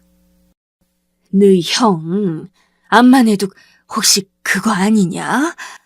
남자 좋아하는 그거 말이야. 안 그러면 어떻게 이 지경으로 여자가 없을 수가 있어. 너 뭐 아는 거 있지? 엄마한테 솔직히 말해봐. 세상에, 어쩌다 그런 추측을 하신 건지 너무 당황스러웠어요. 하다 이제는 혹시 형이 동성애자가 아닐까 하는 의심까지 품으신 겁니다. 엄마가 집에서 적적해 하시고 TV에서도 별로 볼 게 없다고 하시길래 유행하는 OTT를 알려드렸거든요. 외국 작품들이 많다 보니 그걸 보시다가 형 생각이 난 모양이었죠. 역시나 시청 목록을 살펴보니까 성문화의 개방적인 유럽 작품들이 있더라고요. 그런 거 절대 아니라고 엄마를 진정시켜드리고 형한테도 이런 해프닝이 있었다고 알려줬습니다. 형이 웃겨 죽으려고 하면서도 내심 생각이 많아진 것 같았어요. 이성 문제에는 엄청나게 취약해서 그동안 선짜리 들어오는 것도 대부분 거절했었는데 이번에는 제의를 한번 받아봐야겠다고 한 걸 보면 말이죠. 마침 가까운 선배가 형을 좋게 봐줬고 되게 좋은 조건을 가진 여자와 연결해주고 싶다는 말을 한 참이었다고 합니다. 형이 망설이는 눈치길래 제가 무조건 일단은 상대 여자랑 직접 만나보라고 했어요. 그랬더니 그 맞선을 수락해서 자리에 나갔더라고요. 정말 놀랍게도 형은 그렇게 만나게 된 상대와 연애를 시작했습니다. 암만 엄마가 난리를 쳐도 자기가 마음 가는 상대가 아니면 결코 연애는 하지 않던 형이었는데 그런 사람이 스스로 데이트를 시작한 겁니다. 와, 이런 게 운명인가 보다 싶었네요. 역시 사람은 늦게 만나든 일찍 만나든 각자의 짝이 존재한다는 생각이 피어올랐죠. 둘 다 결혼 정년기에 훌쩍 들었다 보니 만난 지 이제 2달이나 됐을까 싶은 참에 결혼 얘기를 자연스레 나누게 되었다고 해요. 이때부터 저는 예비 형수가 생기게 된 셈이었죠. 그리고 형이 그런 소식을 저랑 엄마한테 전하면서 얼마 안 있으면 엄마 환갑이니까 같이 저녁 자리 갖는 건 어떠냐고 했습니다. 예비 형수가 먼저 그렇게 하고 싶다는 의사를 보였다는 얘기를 듣자마자 저희 엄마 입이 아주 귀에 걸렸습니다. 저희 식구 3명에 예비 형수까지 넷이서 고급 한정식 집에서 저녁을 먹게 됐어요. 단아하게 차려입은 예비 형수는 굳이 자기소개를 하지 않아도 부잣집 아가씨란 걸 알 수 있을 정도로 분해가 났습니다. 아버지는 사업하고 어머니는 피부과 원장이고 남동생은 외국에서 공부 중이라는 간략한 가족 소개의 구성원으로 아주 걸맞아 보이더라고요. 제가 여자친구의 영향으로 여자들한테 인기 많은 명품 라인이 뭔지 꿰고 있는 편인데 예비 형수가 들고 나온 가방은 아무래도 한정판이 분명해 보였습니다. 어머님께서 관절 쪽이 안 좋으시다고 들은 것 같아서 일부러 좌식 없는 룸으로 골랐어요. 음식은 입맛에 괜찮으세요? 게다가 예비 형수는 말투도 상냥했습니다. 초반에는 긴장으로 굳어있는 듯 보이던 엄마도 점차 편해졌는지 연신 웃음을 지으셨죠. 화기애애한 분위기의 절정은 예비 형수가 저희 형이 너무 마음에 들어서 꼭 결혼하고 싶다며 조르듯 말하던 순간이었습니다. 누가 쑥맥의 정석 아니랄까봐 형이 어색하게 헛기침을 하는 동안 저랑 엄마는 박수까지 치면서 예비 형수의 발언에 신나게 찬성해줬어요. 엄마는 마음 같아선 당장 다음 주라도 결혼시키고 싶다는 주책 발언도 하셨고요. 그만큼 형이 결혼 상대를 마침내 데려온 것에 고무되신 듯 했어요. 아유, 처음 얘기 들었을 때도 어쩜 이렇게 잘난 아가씨가 다 있나 했어요. 오늘 직접 만나보니 더 좋네요. 우리 큰 녀석이랑 만나줘서 고맙고 결혼 생각해줘서 또 고마워요. 내가 배운 게 없는 사람이거든요. 나는 국민학교만 간신히 나와서 배움이 짧은 사람인데 아들이 알아서 잘 커주는 바람에 이런 호사를 누리는 것 같아요. 우리 효자 아들 잘 부탁합니다. 분명 좋은 남편이 되어줄 거예요. 이제 슬슬 일어나는 분위기 속에서 엄마가 예비 형수에게 건넨 말에 옆에서 듣던 제 가슴이 다 벅차올랐습니다. 표정을 보아하니 형도 감동받은 눈치였죠. 그렇게 훈훈한 마무리가 되겠구나 싶은 찰나 반전이 일어났어요. 예비 형수가 뱉은 말에 저는 제가 잘못 들었나 싶어서 어리둥절해졌습니다. 국민학교만 나오셨다고요? 그럼 중졸도 아니고 초졸이란 말씀이신가요? 아, 저는 오빠한테 그런 얘기는 전혀 못 들었는데 오빠가 머리 좋은 게 어머님 유전은 아니었나 보네요. 저는 너무 당황스러웠지만 엄마가 그냥 웃어 넘기길래 저 혼자 쎄한 느낌을 받은 건가 싶어서 그냥 가만히 있었습니다. 예비 형수가 그 후로 잘 웃고 헤어질 때도 인사를 명랑하게 잘하는 것에 그 발언은 제가 너무 부정적으로 받아들인 것이라고 생각했죠. 사실 그게 낌새였는데요. 그쪽 집안에서도 저희 형을 마음에 들어 했고 상견례 날짜를 잡는 가닥으로 흘러갔습니다. 저랑 예비 형수는 간간히 연락을 주고받으면서 꽤 친해졌어요. 둘 다 말수가 많고 외향적이라 그런지 대화가 잘 통했습니다. 예비 형수는 타국에 나가 있는 자기 남동생이 생각난다며 저를 잘 챙겨줬고 저희 엄마한테도 꼬박꼬박 안부 메시지를 남기면서 눈도장 제대로 찍었습니다. 당연히 예비 형수가 마음에 들 수밖에 없었죠. 그런데다가 상견례 날짜 잡히면서 형이 저한테 귀띔해 주기를 예비 형수네 쪽에서 개인 병원을 차려줄 계획이 있다는 겁니다. 그쪽은 워낙 재력도 탄탄하게 받쳐주다 보니까 의사 사위를 밀어주려는 것 같았어요. 얘기만으로도 대박이었죠. 그런 대단한 조건을 가진 집안의 딸을 사로잡다니. 저희 형이 정말 멋져 보였어요. 저희 형이 객관적으로 잘났지만 예비 형수 쪽은 아무래도 스케일이 컸으니까요. 집안과 별개로 놓고 봐도 예비 형수 스펙이 만만치 않았어요. 이대 졸업 후에 예술 공부한다고 유학도 잠깐 다녀왔었다 하고 인테리어 소품샵을 성공적으로 운영 중인 사업가였으니까요. 인스타 팔로워도 엄청나게 많았습니다. 이런 사람이 봐도 저희 형이 정말 괜찮은 사람인가 보다 싶어서 어깨가 으쓱했네요. 하긴 하자 했어서 이때까지 장가를 못 간 게 아니라 어쩌다 보니 자의로 안 간 희귀 케이스가 드물긴 하죠. 연애에 한눈 팔면 배움에 소홀해진다고 수도승처럼 살았던 저희 형이 드디어 상견례라는 걸 2주 앞두게 됐습니다. 그 기간 동안 예비 형수는 저희 집에 3번을 놀러왔어요. 저랑 엄마 들여다본다고 방문해서는 맛있는 조각 케이크랑 구움 과자 같은 걸 주고 갔었고요. 마지막 3번째 왔던 날엔 같이 저녁을 먹었습니다. 결혼하면 예비 형수가 식구들한테 너무 잘할 것 같다고 엄마가 엄청 좋아하셨어요. 딸이 없기 때문에 이렇듯 살가운 며느리가 더 환영이라면서 말이죠. 예비 형수가 잠깐 화장실에 간 사이에도 저에게 아주 칭찬을 늘어놓으셨습니다. 아유, 사근사근하면서도 어쩜 이래 명랑할까? 어른 제대로 공경할 줄도 알고 100점 만점에 1000점 주고 싶은 며느리야. 너도 네 형수님한테 괜히 까불지 말고 앞으로 더 잘해. 알았지? 제가 어련히 잘할 텐데 자꾸만 당부하는 엄마를 보면서 웃음이 났네요. 상견례를 사흘 앞둔 그날 저녁은 그렇게 화목한 분위기 속에서 마무리되었습니다. 수육에다 와인을 곁들여 마셨는데 기분이 좋아서 그런지 좀 많이 마신 상태였어요. 숙성된 와인의 후폭풍이 뒤늦게 올라와서 알딸딸한 상태로 제가 예비 형수를 바래다 주러 함께 집을 나섰습니다. 택시를 잡으러 큰 길가로 나가고 있는데 길목의 편의점을 보고는 갑자기 예비 형수가 맥주 한 캔씩만 더 하자는 거예요.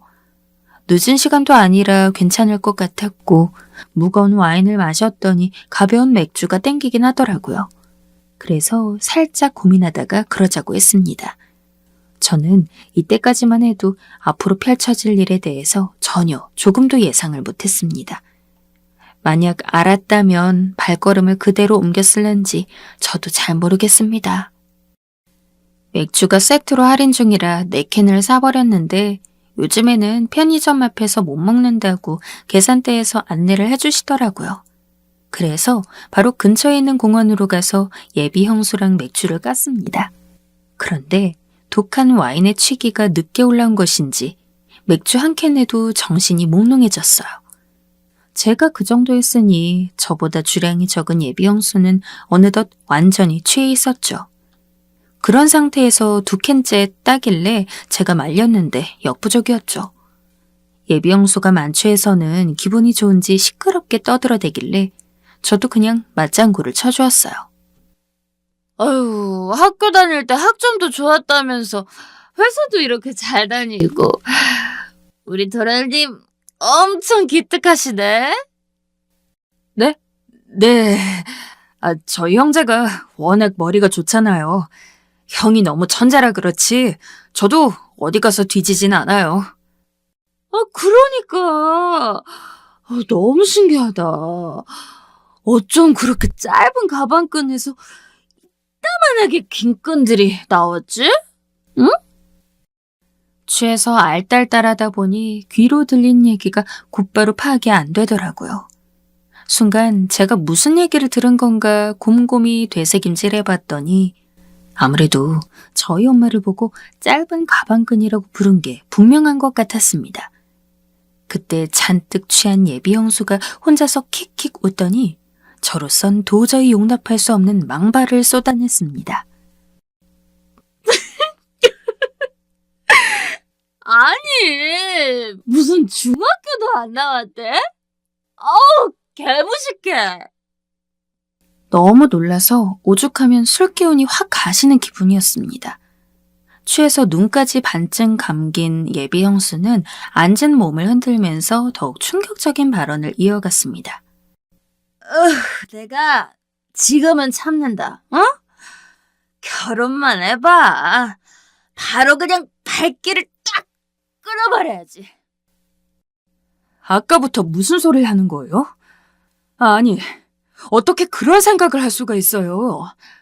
설마 지금까지 속으로 그런 계산하고 있었던 거예요? 아니죠. 취해서 헛소리 하는 거죠. 수준 차이 때문에 어쩔 수 없는 거니까 너무 안 좋게 생각하지 말어. 아니, 이게 왜냐면은 무식이 병이라서 없는 거기 때문에 상종하면 안 돼서 그래. 수준 안 맞아서 같이 다니기 쪽팔린 건 둘째 치고 이게 무식병이 옮을 수도 있다니까. 평생 못 배우고 그렇게 늙은 거 너무 징그러워. 아니 뭐 어떻게 보면 안쓰럽기도 한데 솔직히 징그러운 마음이 더 크네. 응? 제가 얌전히 들어주는 건 거기까지였습니다. 정신이 번쩍 들면서 화가 치밀어 올라 자리에서 일어났습니다. 취기 때문에 휘청거리면서도 시선은 분명하게 예비 형수를 내려다보고 삿대질을 했죠. 다시 말해봐. 너 지금 뭐라 그랬어? 어쭈? 어디서 형수님한테 반말질이야? 야, 너도 네 엄마한테 무식병 올마니? 손이 움직인 것은 저도 모르게 자동으로 그랬습니다. 삿대질 하던 손으로 예비 형수의 뺨을 그대로 내리치고 말았어요. 예비 형수가 거의 만취해 있었기 때문에 무슨 일인지 얼른 상황 파악을 못하고 저한테 맞은 그대로 얼어붙었습니다. 눈만 껌뻑거리는 그 모습을 보면서 진짜 내버려두고 떠나고픈 마음은 굴뚝 같았으나 야심한 시각에 취한 여자 혼자서 공원에 있다간 무슨 변이라도 당할 수 있겠다 싶었네요. 정말 초인적인 인내심을 발휘해서 예비 형수를 잡아 끌고 큰 길로 나가자마자 택시를 잡아줬습니다. 제가 뒷좌석에 밀어 넣으니까 예비 형수가 고래고래 소리를 질러댔어요.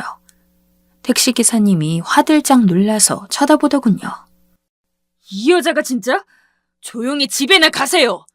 이 수준으로 무식한 게 누군데 우리 엄마 보고 무식병이래? 우리 엄마가 싸가지 밥 말아먹은 너보다 똑똑하다. 뭐? 나 이대 나온 여자야. 초졸 학력이랑 어디서 비교질이야? 나 이대 나왔다고! 네, 잘난 이대 간판이랑 평생 사시고 우리랑은 다시는 보지 맙시다. 예비 형수가 약이 올랐는지 또 뭐라고 소리를 지르는데 그러거나 말거나 택시 뒷좌석 문을 3개 닫아서 보내버렸습니다. 자기가 김혜수도 아닌데 자꾸 이대 나온 여자라고 말하면 제가 감명이라도 받아야 하나요? 하버드 수석이라고 해도 저희 엄마를 그런 취급할 순 없는 일이었어요.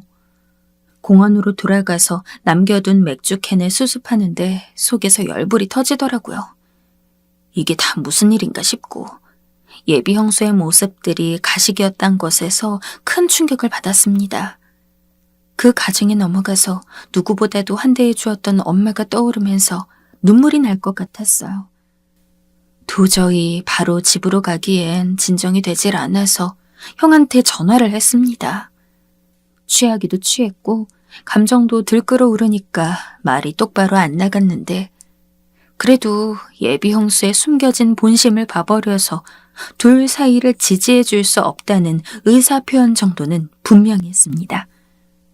무릎 통증이 또 올라왔는지 다리 찜질기를 틀어놓고 깜빡 거실에서 그대로 잠에 든 엄마를 보니까 또 눈시울이 시큰해지더라고요.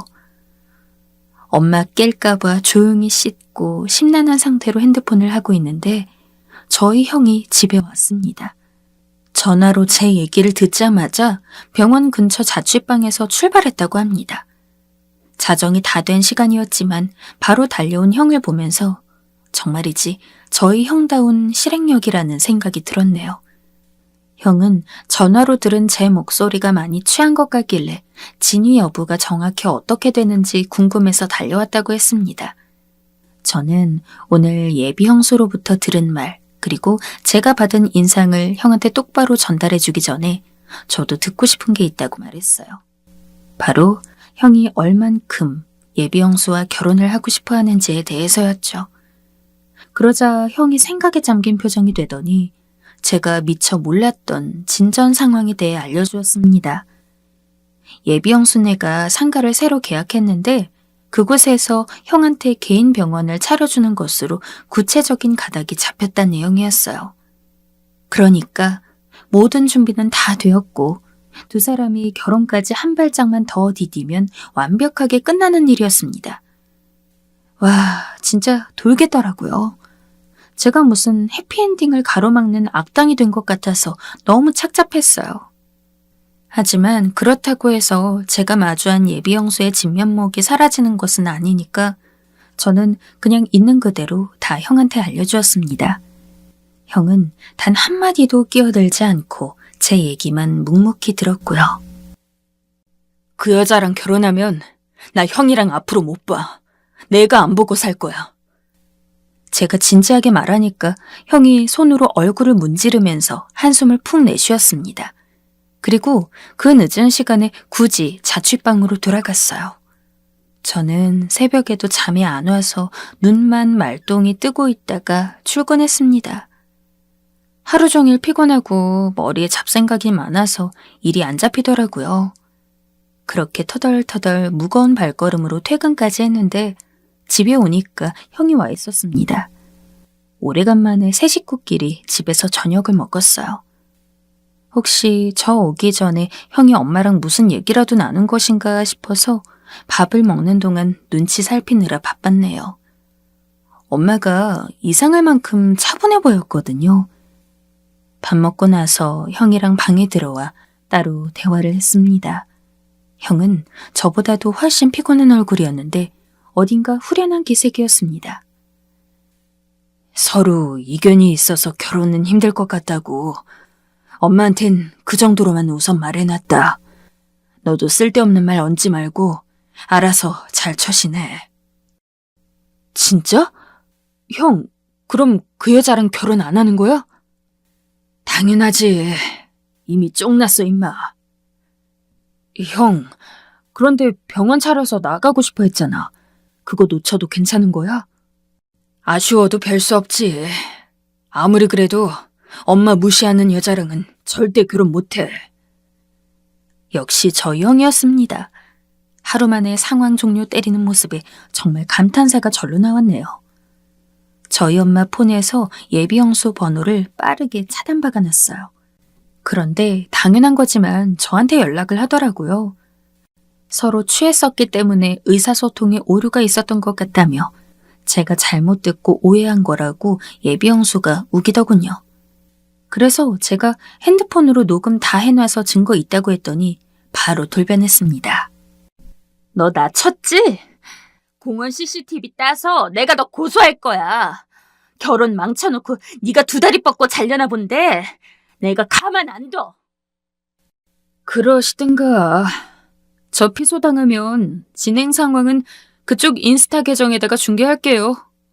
그쪽 어머님 병원 인터넷 후기도 열심히 작성하고요. 뭐? 아니, 뭐 이런 놈이 다 있어? 열받았는지 저한테 쌍욕을 날리길래 전화를 끊자마자 번호를 차단했어요. 그때 예비영수의 망언에 놀라느라 녹음은 고래도 못 해봤습니다. 그런데 이런 거짓 도발에 넘어와선 마지막까지 자폭해준 예비영수 덕에 마무리를 잘 지을 수 있었습니다. 이번 통화 녹음은 정말로 했거든요. 그걸 형한테 보내줬는데 마음 정리하는 것에 큰 도움을 받은 모양이더라고요. 예비 형수, 아니 그 여자가 그런 사람이었다니 생각할수록 놀라울 따름입니다. 정말 다행이고 제가 큰 일을 해냈다 싶으면서도 내심 캥기더군요. 저만 아니면 둘이서 잘 살 수도 있었을 텐데 일을 나쁘게 그르친 게 아닐까 싶어서요. 특히 엄마를 볼 때마다 죄책감이 듭니다. 그래서 이렇게 익명의 창구를 통해서라도 어딘가 털어놓고자 했습니다. 제가 정말 잘한 게 맞을까요? 전에 없이 워커홀릭 모드로 지내는 형을 보면서 씁쓸한 웃음이 나네요. 저희 형을 오롯이 순수한 감정으로 바라보며 사랑해주는 사람이 곧 나타났으면 좋겠습니다.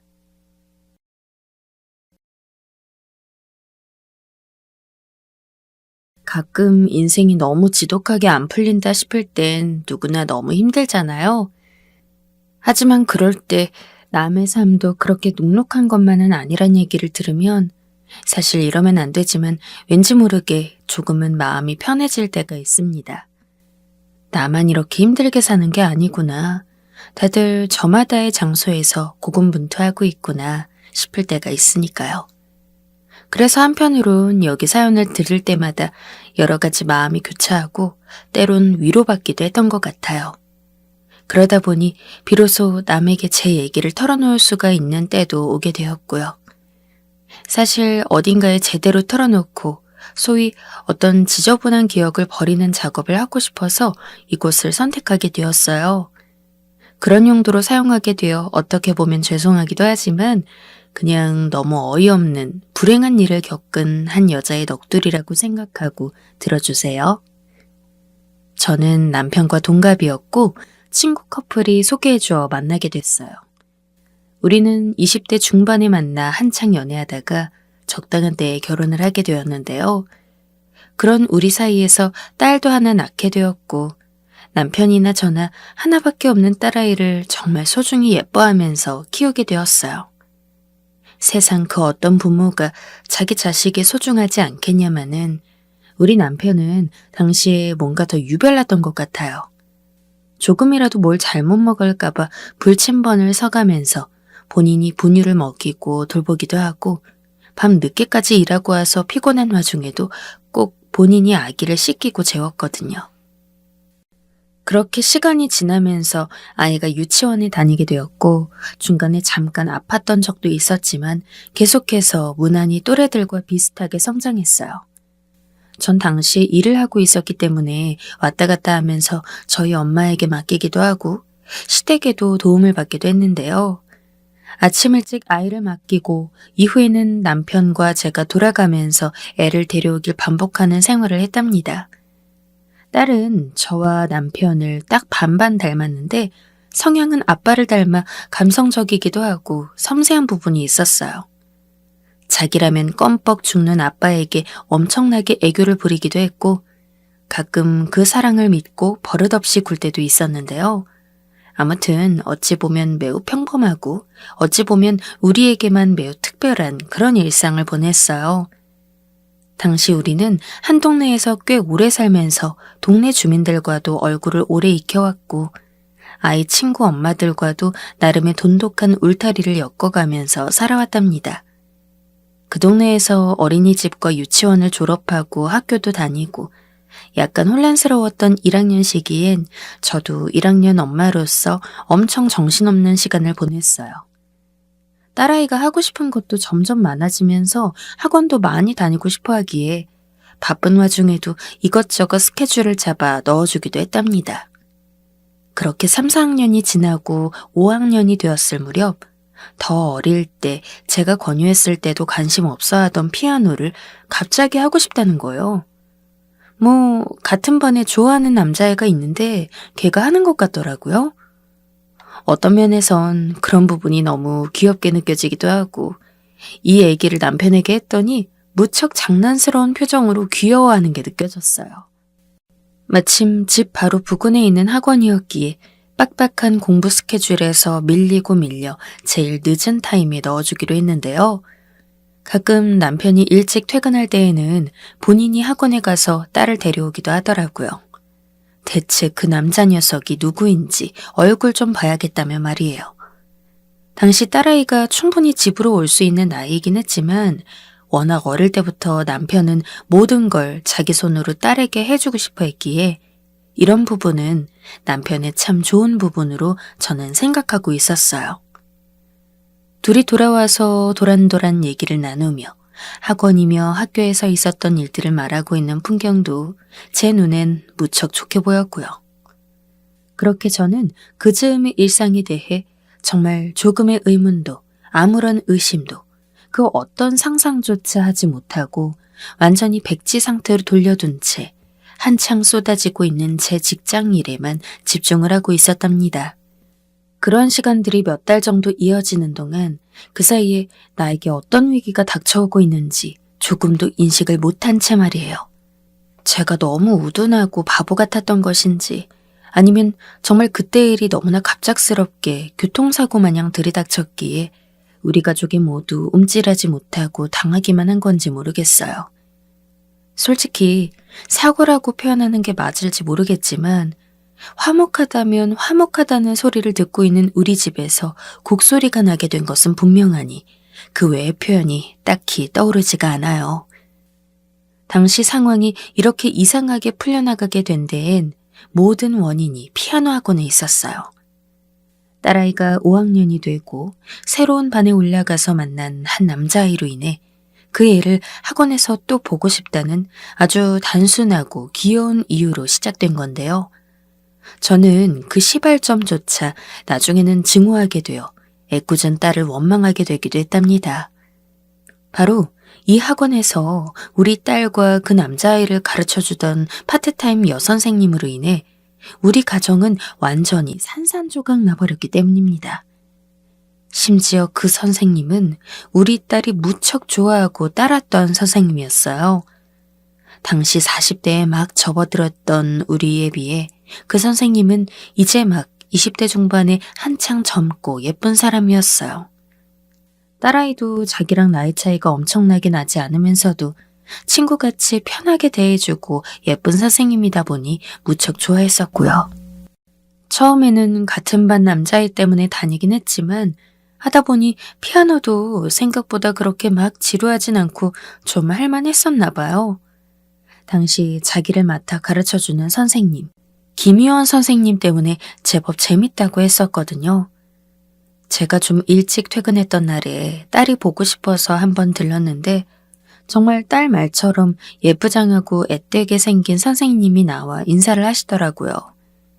그런데 그 선생님이 솔직히 지금까진 이 상황에 대해 설명하느라 선생님 소리를 붙여가며 말했지만 기억하기도 입에 올리기도 역겨운 그 여자애는 아주 빠르게 우리 가정으로 스며들어와 저를 엉망진창으로 만들어버리고 말았어요.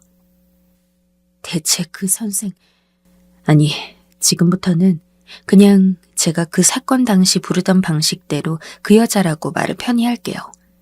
그 여자는 당시 고작 26살밖에 안 되었는데 뭐가 부족해서 40이 된 애아빠를 욕심냈던 걸까요?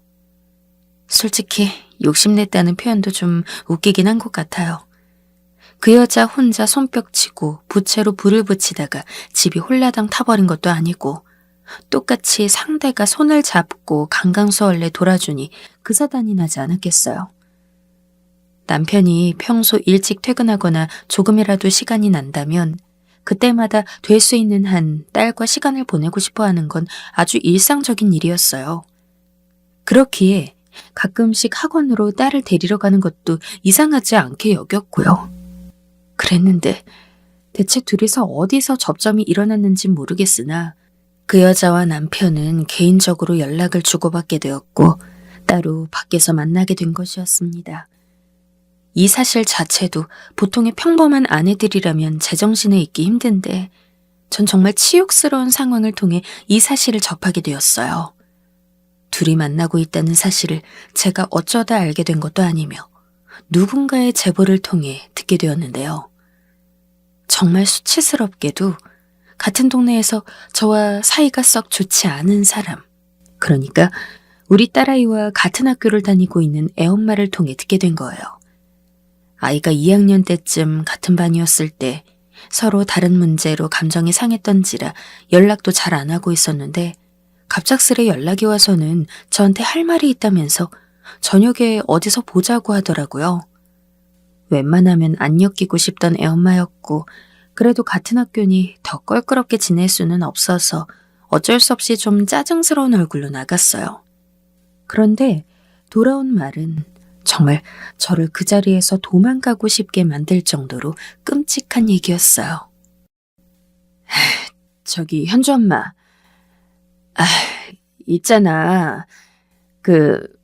현주 자기네 집 앞에 피아노 보내는 거 맞지? 거기에 우리 유정이도 다녀.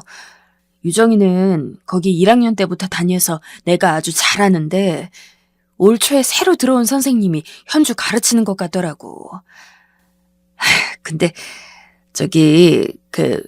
중요한 게 이게 아니라 이걸 어째 진짜. 이러면서 말을 뜸들이면서 제 눈치를 보다가 또 한숨을 팍팍 쉬는데 대체 이 여자가 왜 이러나 싶어 슬슬 화가 나더라고요. 그런데 뒷말을 듣고 난 순간 저는 저도 모르게 자동으로 제 얼굴을 감싸주고 말았어요. 글쎄. 진짜. 누가 고양이 목에 방울을 다나 했는데 그걸 내가 하고 앉아있으니 원. 모르겠다. 나 그냥 말할게. 그것 때문에 온 거니까 말을 해야지. 참. 김희원 선생이랑 현준의 아빠 말이야. 둘이 좀 그렇고 그런 사이 같아. 현주 엄마는 모르는 것 같아서 내가 말해주러 온 거야. 너무 충격받지 말고, 응? 이때 얼마나 숨을 거칠게 몰아쉬었던지 정말 입과 코와 온 곳에서 바람이 막 뿜어나오면서 흥분이 가라앉지 않더라고요. 대체 뭔 소리 하는 거냐고 막 고성이 나가는데 유정 엄마 입에서 나온 얘기들은 정말 생 유리 파편이 저를 향해 날아들듯 아주 잔인하고 무서운 이야기였어요. 밤늦게 역 근처 호프집에서 우리 남편과 그 여자가 나란히 앉아있는 걸 보았고 잘못 본 줄 알고 따라가서 봤는데 아무리 봐도 둘이 맞았다는 거예요. 그리고 둘이 역 바로 옆에 있는 모텔로 들어가는 것도 봤다 하면서 날짜가 언제인지도 말해주는데 둘이 서로 학부모와 교사로서 얼굴을 마주한 지 얼마나 되었다고 그딴 소리를 하냐고 따지려던 중 그 말을 하면서 저도 모르게 머릿속으로 시기를 계속 계산해보게 되더군요. 남편이 친구를 만나러 간다고 하면서 나갔고 그리고 그날따라 유독 늦게 아침이 다 되어서 들어왔던 게 생각이 났어요. 그러면서 며칠간 자꾸 야근이 있다면서 저를 피하고 대면대면했던 게 떠오르더군요. 제가 그걸 왜 기억하냐면 당시 제 직장 이직 문제로 예민한데 남편이 이걸 같이 상담할 시간을 도통 안 내주는 거예요. 그래서 그냥 혼자 우울해하면서 직장 동료들이랑 상담을 하고 그럭저럭 넘겼고 나중에 이걸 갖고 서운하다고 얘기하다가 둘이 또 크게 대판 싸웠던 기억이 있어요. 그래서 제 딴에는 나름 너무 선명하지도 그렇다고 아주 흐리지도 않은 기억으로 머릿속에 남아있었거든요. 그랬는데 이 유정 엄마가 가뜩이나 싫어 죽겠는 이 사람이 하필이면 그런 광경을 직접 봤다고 하니 너무 역겹고 분노가 올라오면서도 어쩔 수 없이 시기가 맞아 떨어진다는 것을 결국 받아들이게 되었어요. 그러다 보니 이 엄마한테 화내고 있는 게 다 뭔 소용인가 싶어 허탈해지고 말이 안 나오더군요. 결국 제대로 얘기 마무리도 못 짓고 계산도 안 하고 허둥지둥 비틀거리며 걸어와서는 유정 엄마가 불러대던 말던 듣지도 않고 무작정 집으로 갔어요. 도저히 믿고 싶지 않고 믿을 수도 없었지만 타이밍이 너무 말도 안 되게 맞아떨어지고 일단 말이나 해봐야겠다는 생각으로 집에 가서 남편에게 다짜고짜 바보같이 물었는데요. 처음엔 남편은 당연히 그런 일이 없다고, 애가 아직 안 자고 저쪽 방에서 듣고 있을 텐데 무슨 말이냐며 기겁하더군요. 이때 저도 속으로 한편으론 안도의 한숨을 쉬면서 그냥 마지막으로 한마디 더 하고 완전히 잊어버릴 생각으로 유정 엄마가 어디에서 봤고 모텔에 가는 걸 봤다더라 하고 남편의 반응을 한 번 더 봤어요. 그런데 이때 참 절망적이게도 남편의 표정이 좀 이상한 거예요. 제 눈을 꼿꼿이 보면서 따져대던 인간이 여기서 좀 흐물흐물해졌다고나 할까요? 누군가 목격을 했다는 사실을 들으니 그게 사실이어서 그런지 몰라도 더 이상 맞서 싸울 자신이 없었던 것 같아요. 이 틈을 저는 놓치지 않고 거의 동물적인 감각으로 감을 잡고 남편을 몰아붙였고 남편은 몇 시간을 잡아대다가 지쳐 실토하고 말았답니다. 이때 상황을 생각하면 솔직히 저도 잘못이 없지 않은 게 아직 딸아이가 건너편 방에서 안 자고 깨있다는 것도 잊은 채 그렇게 남편을 베개로 때려가며 어떻게 네가 그럴 수 있냐, 네가 사람이냐 하고 온 정황을 다 입으로 말해버린 게 문제라고 생각해요. 딸은 자기가 소소하게 좋아하고 따랐던 선생님과 제 아빠가 좀 이상한 상황이라는 걸 알게 되어버렸고 다음날 학교를 평소처럼 가는 것 같더니 중간에 어디론가 사라져 집이 난리가 나기도 했어요. 이후로 우리 집은 분위기가 점점 엉망진창이 되었고 회사를 쉬고 학원을 쳐들어간 저로 인해 그 여자는 저에게 머리도 뜯기고 정말 아주 지옥 같은 분위기에 이르게 되었어요. 남편은 그 와중에 그 여자 잘못이라고 그제서야 막 넘기는데 내가 수십 년간 같이 살아온 남편이 맞는 건지 정말 우악스러울 정도로 끔찍하고 징그러운 존재가 되었더군요. 저는 거의 반미치광이가 되어버린 상태로 남편에게 악을 써댔고 남편은 그렇게 저와 실랑이를 벌이더니 본인이 이젠 지쳤다며 제게 못 살겠다고 하는 게 아니겠어요?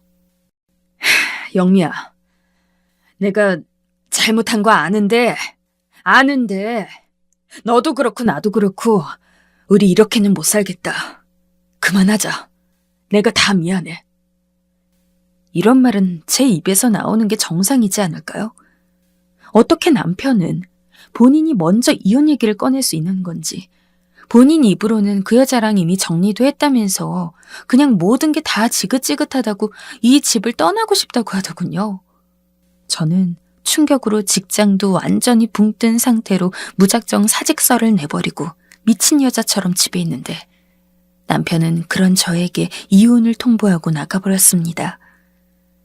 이 모든 일이 딸아이 5학년 시기에 거의 9개월 안에 발생했고 그렇게 순식간에 저는 남편을, 딸아이는 아빠를 잃게 되었어요. 충격과 상처를 추스를 시간도 주어지지 않은 채 남편은 우리 앞에서 사라졌으며 남은 건 이 동네에 허다하게 퍼져버린 소문뿐이었습니다. 제가 피아노 학원에 쫓아가서 그 여자 멱살을 잡았다는 소문이 어느새 때려서 병원에 입원시켰다는 말로 바뀌었고 평소 제 남편이 여성 편력이 좋지 않아 불화가 있었다는 둥 현주도 어쩌다 저리 재수가 없어서 지 선생님과 지네 아빠가 바람이 났냐 하며 온갖 말들이 저와 딸을 둘러싸고 아주 날카로운 모처럼 우리를 찍어대고 있었어요. 결국 온갖 피해를 입은 건 저와 딸인데 우리는 그 동네에서 살 수 없었고 아이는 학교를 나갈 수가 없었어요. 그 좁은 동네에 딸아이를 갖기 전부터 살아왔던 그 오랜 동네에 일파만파 퍼져버린 소문이 우리의 숨을 옥죄어왔거든요. 결국 저는 제 친정 쪽으로 이사해서 아이를 그쪽으로 전학시켰고 학교를 다니고 싶지 않다는 딸을 다그치듯 설득해서 억지로 다니게 했어요.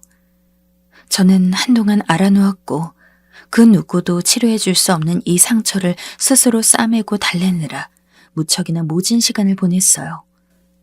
생각보다 제가 남편을 많이 의지하고 있었다는 걸, 그리고 참 슬픈 말이지만 내가 그 사람을 꽤 많이 사랑했었다는 걸 깨닫고 나니 제 자신이 너무 싫어지고 쓸모없는 쓰레기처럼 느껴지더군요. 게다가 남편이 그렇게 사랑하고 아꼈던 딸아이조차도 동시에 저처럼 이렇게 버려진 것 같아서 나 혼자만 비참하면 될 것을 딸아이까지 불쌍한 존재가 되어버렸음을 견딜 수가 없었어요. 생전 지나가는 비둘기 한번 발로 차서 쫓아본 적 없는 제가 극단적인 선택까지 하려는 것을 친정 부모님께서 발견하시고 끌어내려 같이 몇 시간을 울고 전 그렇게 겨우겨우 추슬러가며 그저 시간이 이걸 해결해 주길 바랐어요.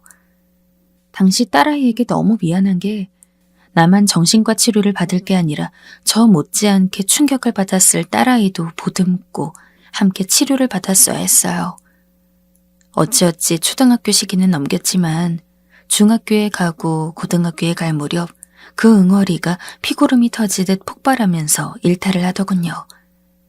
갑자기 머리를 다 삭발해버리기도 하고 학교를 그만두겠다고 며칠을 떼를 쓰는 등 너무 늦게 찾아온 딸의 감정적 반항에 참 혼란스러웠어요.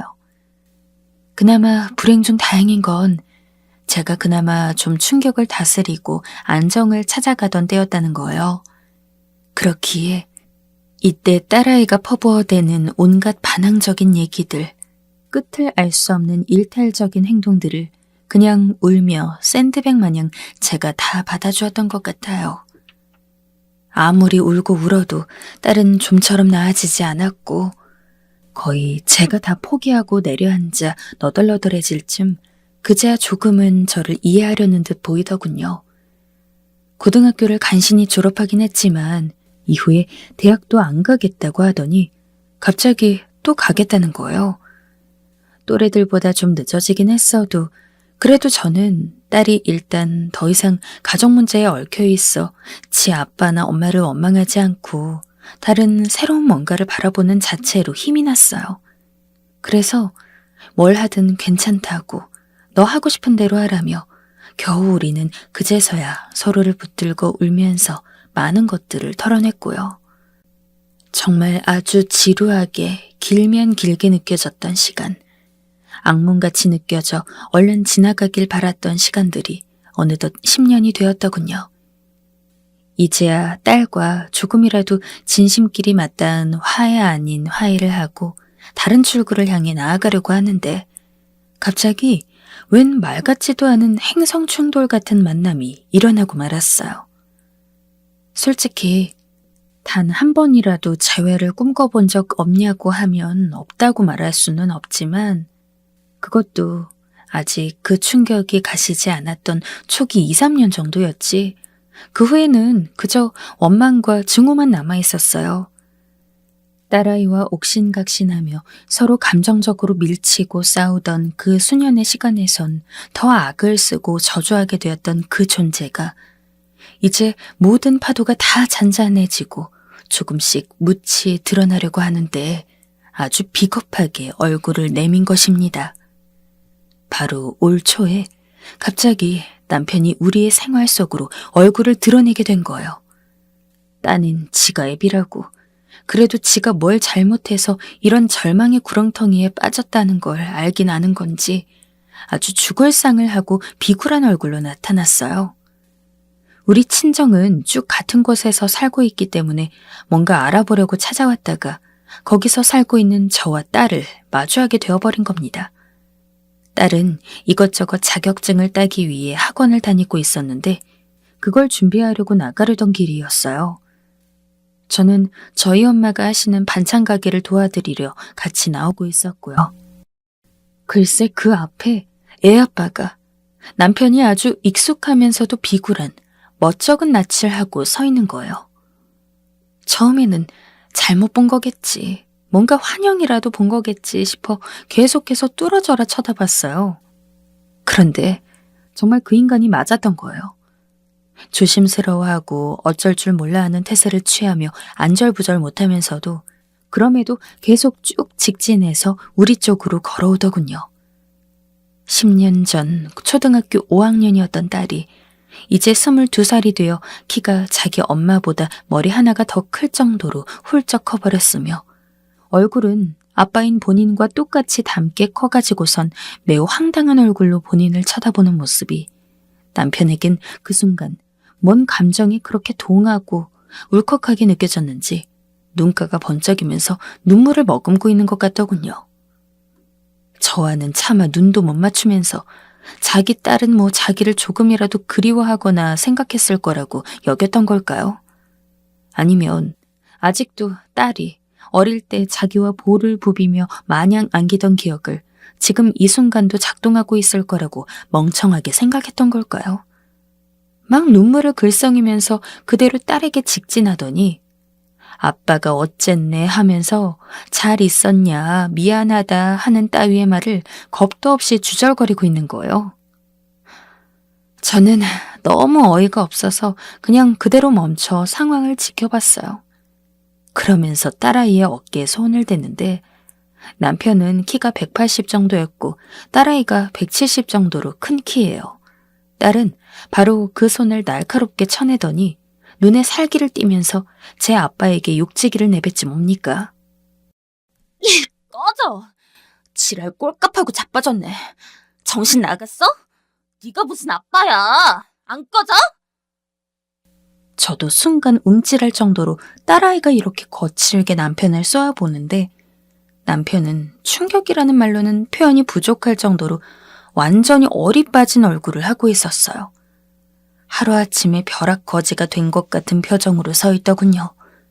그 상태를 어떻게 받아들일 틈도 안 주고 딸은 연신 쏘아대기 시작했어요. 한 번만 더 여기 알짱거리면 신고한다. 아빠 같은 소리 한 번만 더 입에 올리면 진짜 나 뭔 짓 할지 몰라. 더러워 죽겠네 진짜. 당장 꺼져버리라고. 딸 입에서 이렇게 샌 가시 같은 말이 쏟아져 나오는데 그걸 제재할 수도 없었던 게 어쩌면 저도 말리고 싶지 않았을지도 모르겠어요. 그렇게 어릴 적 천사처럼 자기에게 앵겨오고 아빠만 사랑한다며 맨날 뽀뽀하고 따라다니던 딸을 제 손으로 버리고 가버린 남편에게 어쩌면 제가 할 수 있는 최선의 복수였을지도 모르겠습니다. 본인이 그처럼 사랑했던 딸에게 저런 욕지기를 듣는 것을 막지 않고 그냥 옆에서 방관하는 것으로 말입니다. 남편은 딸의 욕지기가 섞인 경고를 듣고 연체동물 마냥 흐물하게 주저앉았지만 우리는 그냥 그 길로 각자 갈 길 갔고 저녁에 돌아오는 길 유심히 골목길을 살펴보니 남편의 모습은 온데간데 없었어요. 이후로 시간이 지났지만 지금까지 딸과 저는 그날 남편을 봤던 일에 대해 누구 하나 먼저 입을 뻥끗하지는 않고 있어요. 하지만 아마 딸아이도 제 맘과 같지 않을까. 그 말을 꺼내었을 때 서로의 반응을 보고 싶지 않아서가 아닐까 생각이 들어요. 한편으론 저도 왠지 모르게 알 수 없는 어떤 숨구멍이 트인 느낌이 들기도 하고 그러면서도 똑같은 일을 또 겪고 싶지 않다는 생각이 아주 강하게 들기도 합니다. 아무쪼록 다시는 그 겁에 질린 패배자 같은 눈을 마주하지 않은 채 저는 저대로, 딸은 딸대로 다른 길을 보면서 잘 살아가고 싶어요. 정말 이 얘기는 이대로 완전히 구기고 또 구겨서 몇 번이나 쓰레기통에 집어던져 넣고 싶던 얘기였지만 그래도 많은 사람들 앞에서 익명으로 이런 부분들을 말하고 나니 왜 조금 위로받는 기분이 드는 걸까요? 아마 혼자서 끙끙대고 친정에도 자세히 말을 못해왔고 내가 피해자임에도 불구하고 더 수치스러운 반응과 시선을 겪을까 가슴에 묻고 살아왔기 때문에 그런가 봐요. 뭔가 익명의 다수에게 말했다고 생각하니 그냥 그 자체로 좀 개운해지고 후련해집니다. 제발 앞으로는 제 안에 새로운 꽃을 피우고 물을 주며 살아갈 수 있기를. 저는 그렇다 치고 제 딸을 위해서라도 그런 날들이 아주 차근차근 열리기를 바랄 뿐입니다.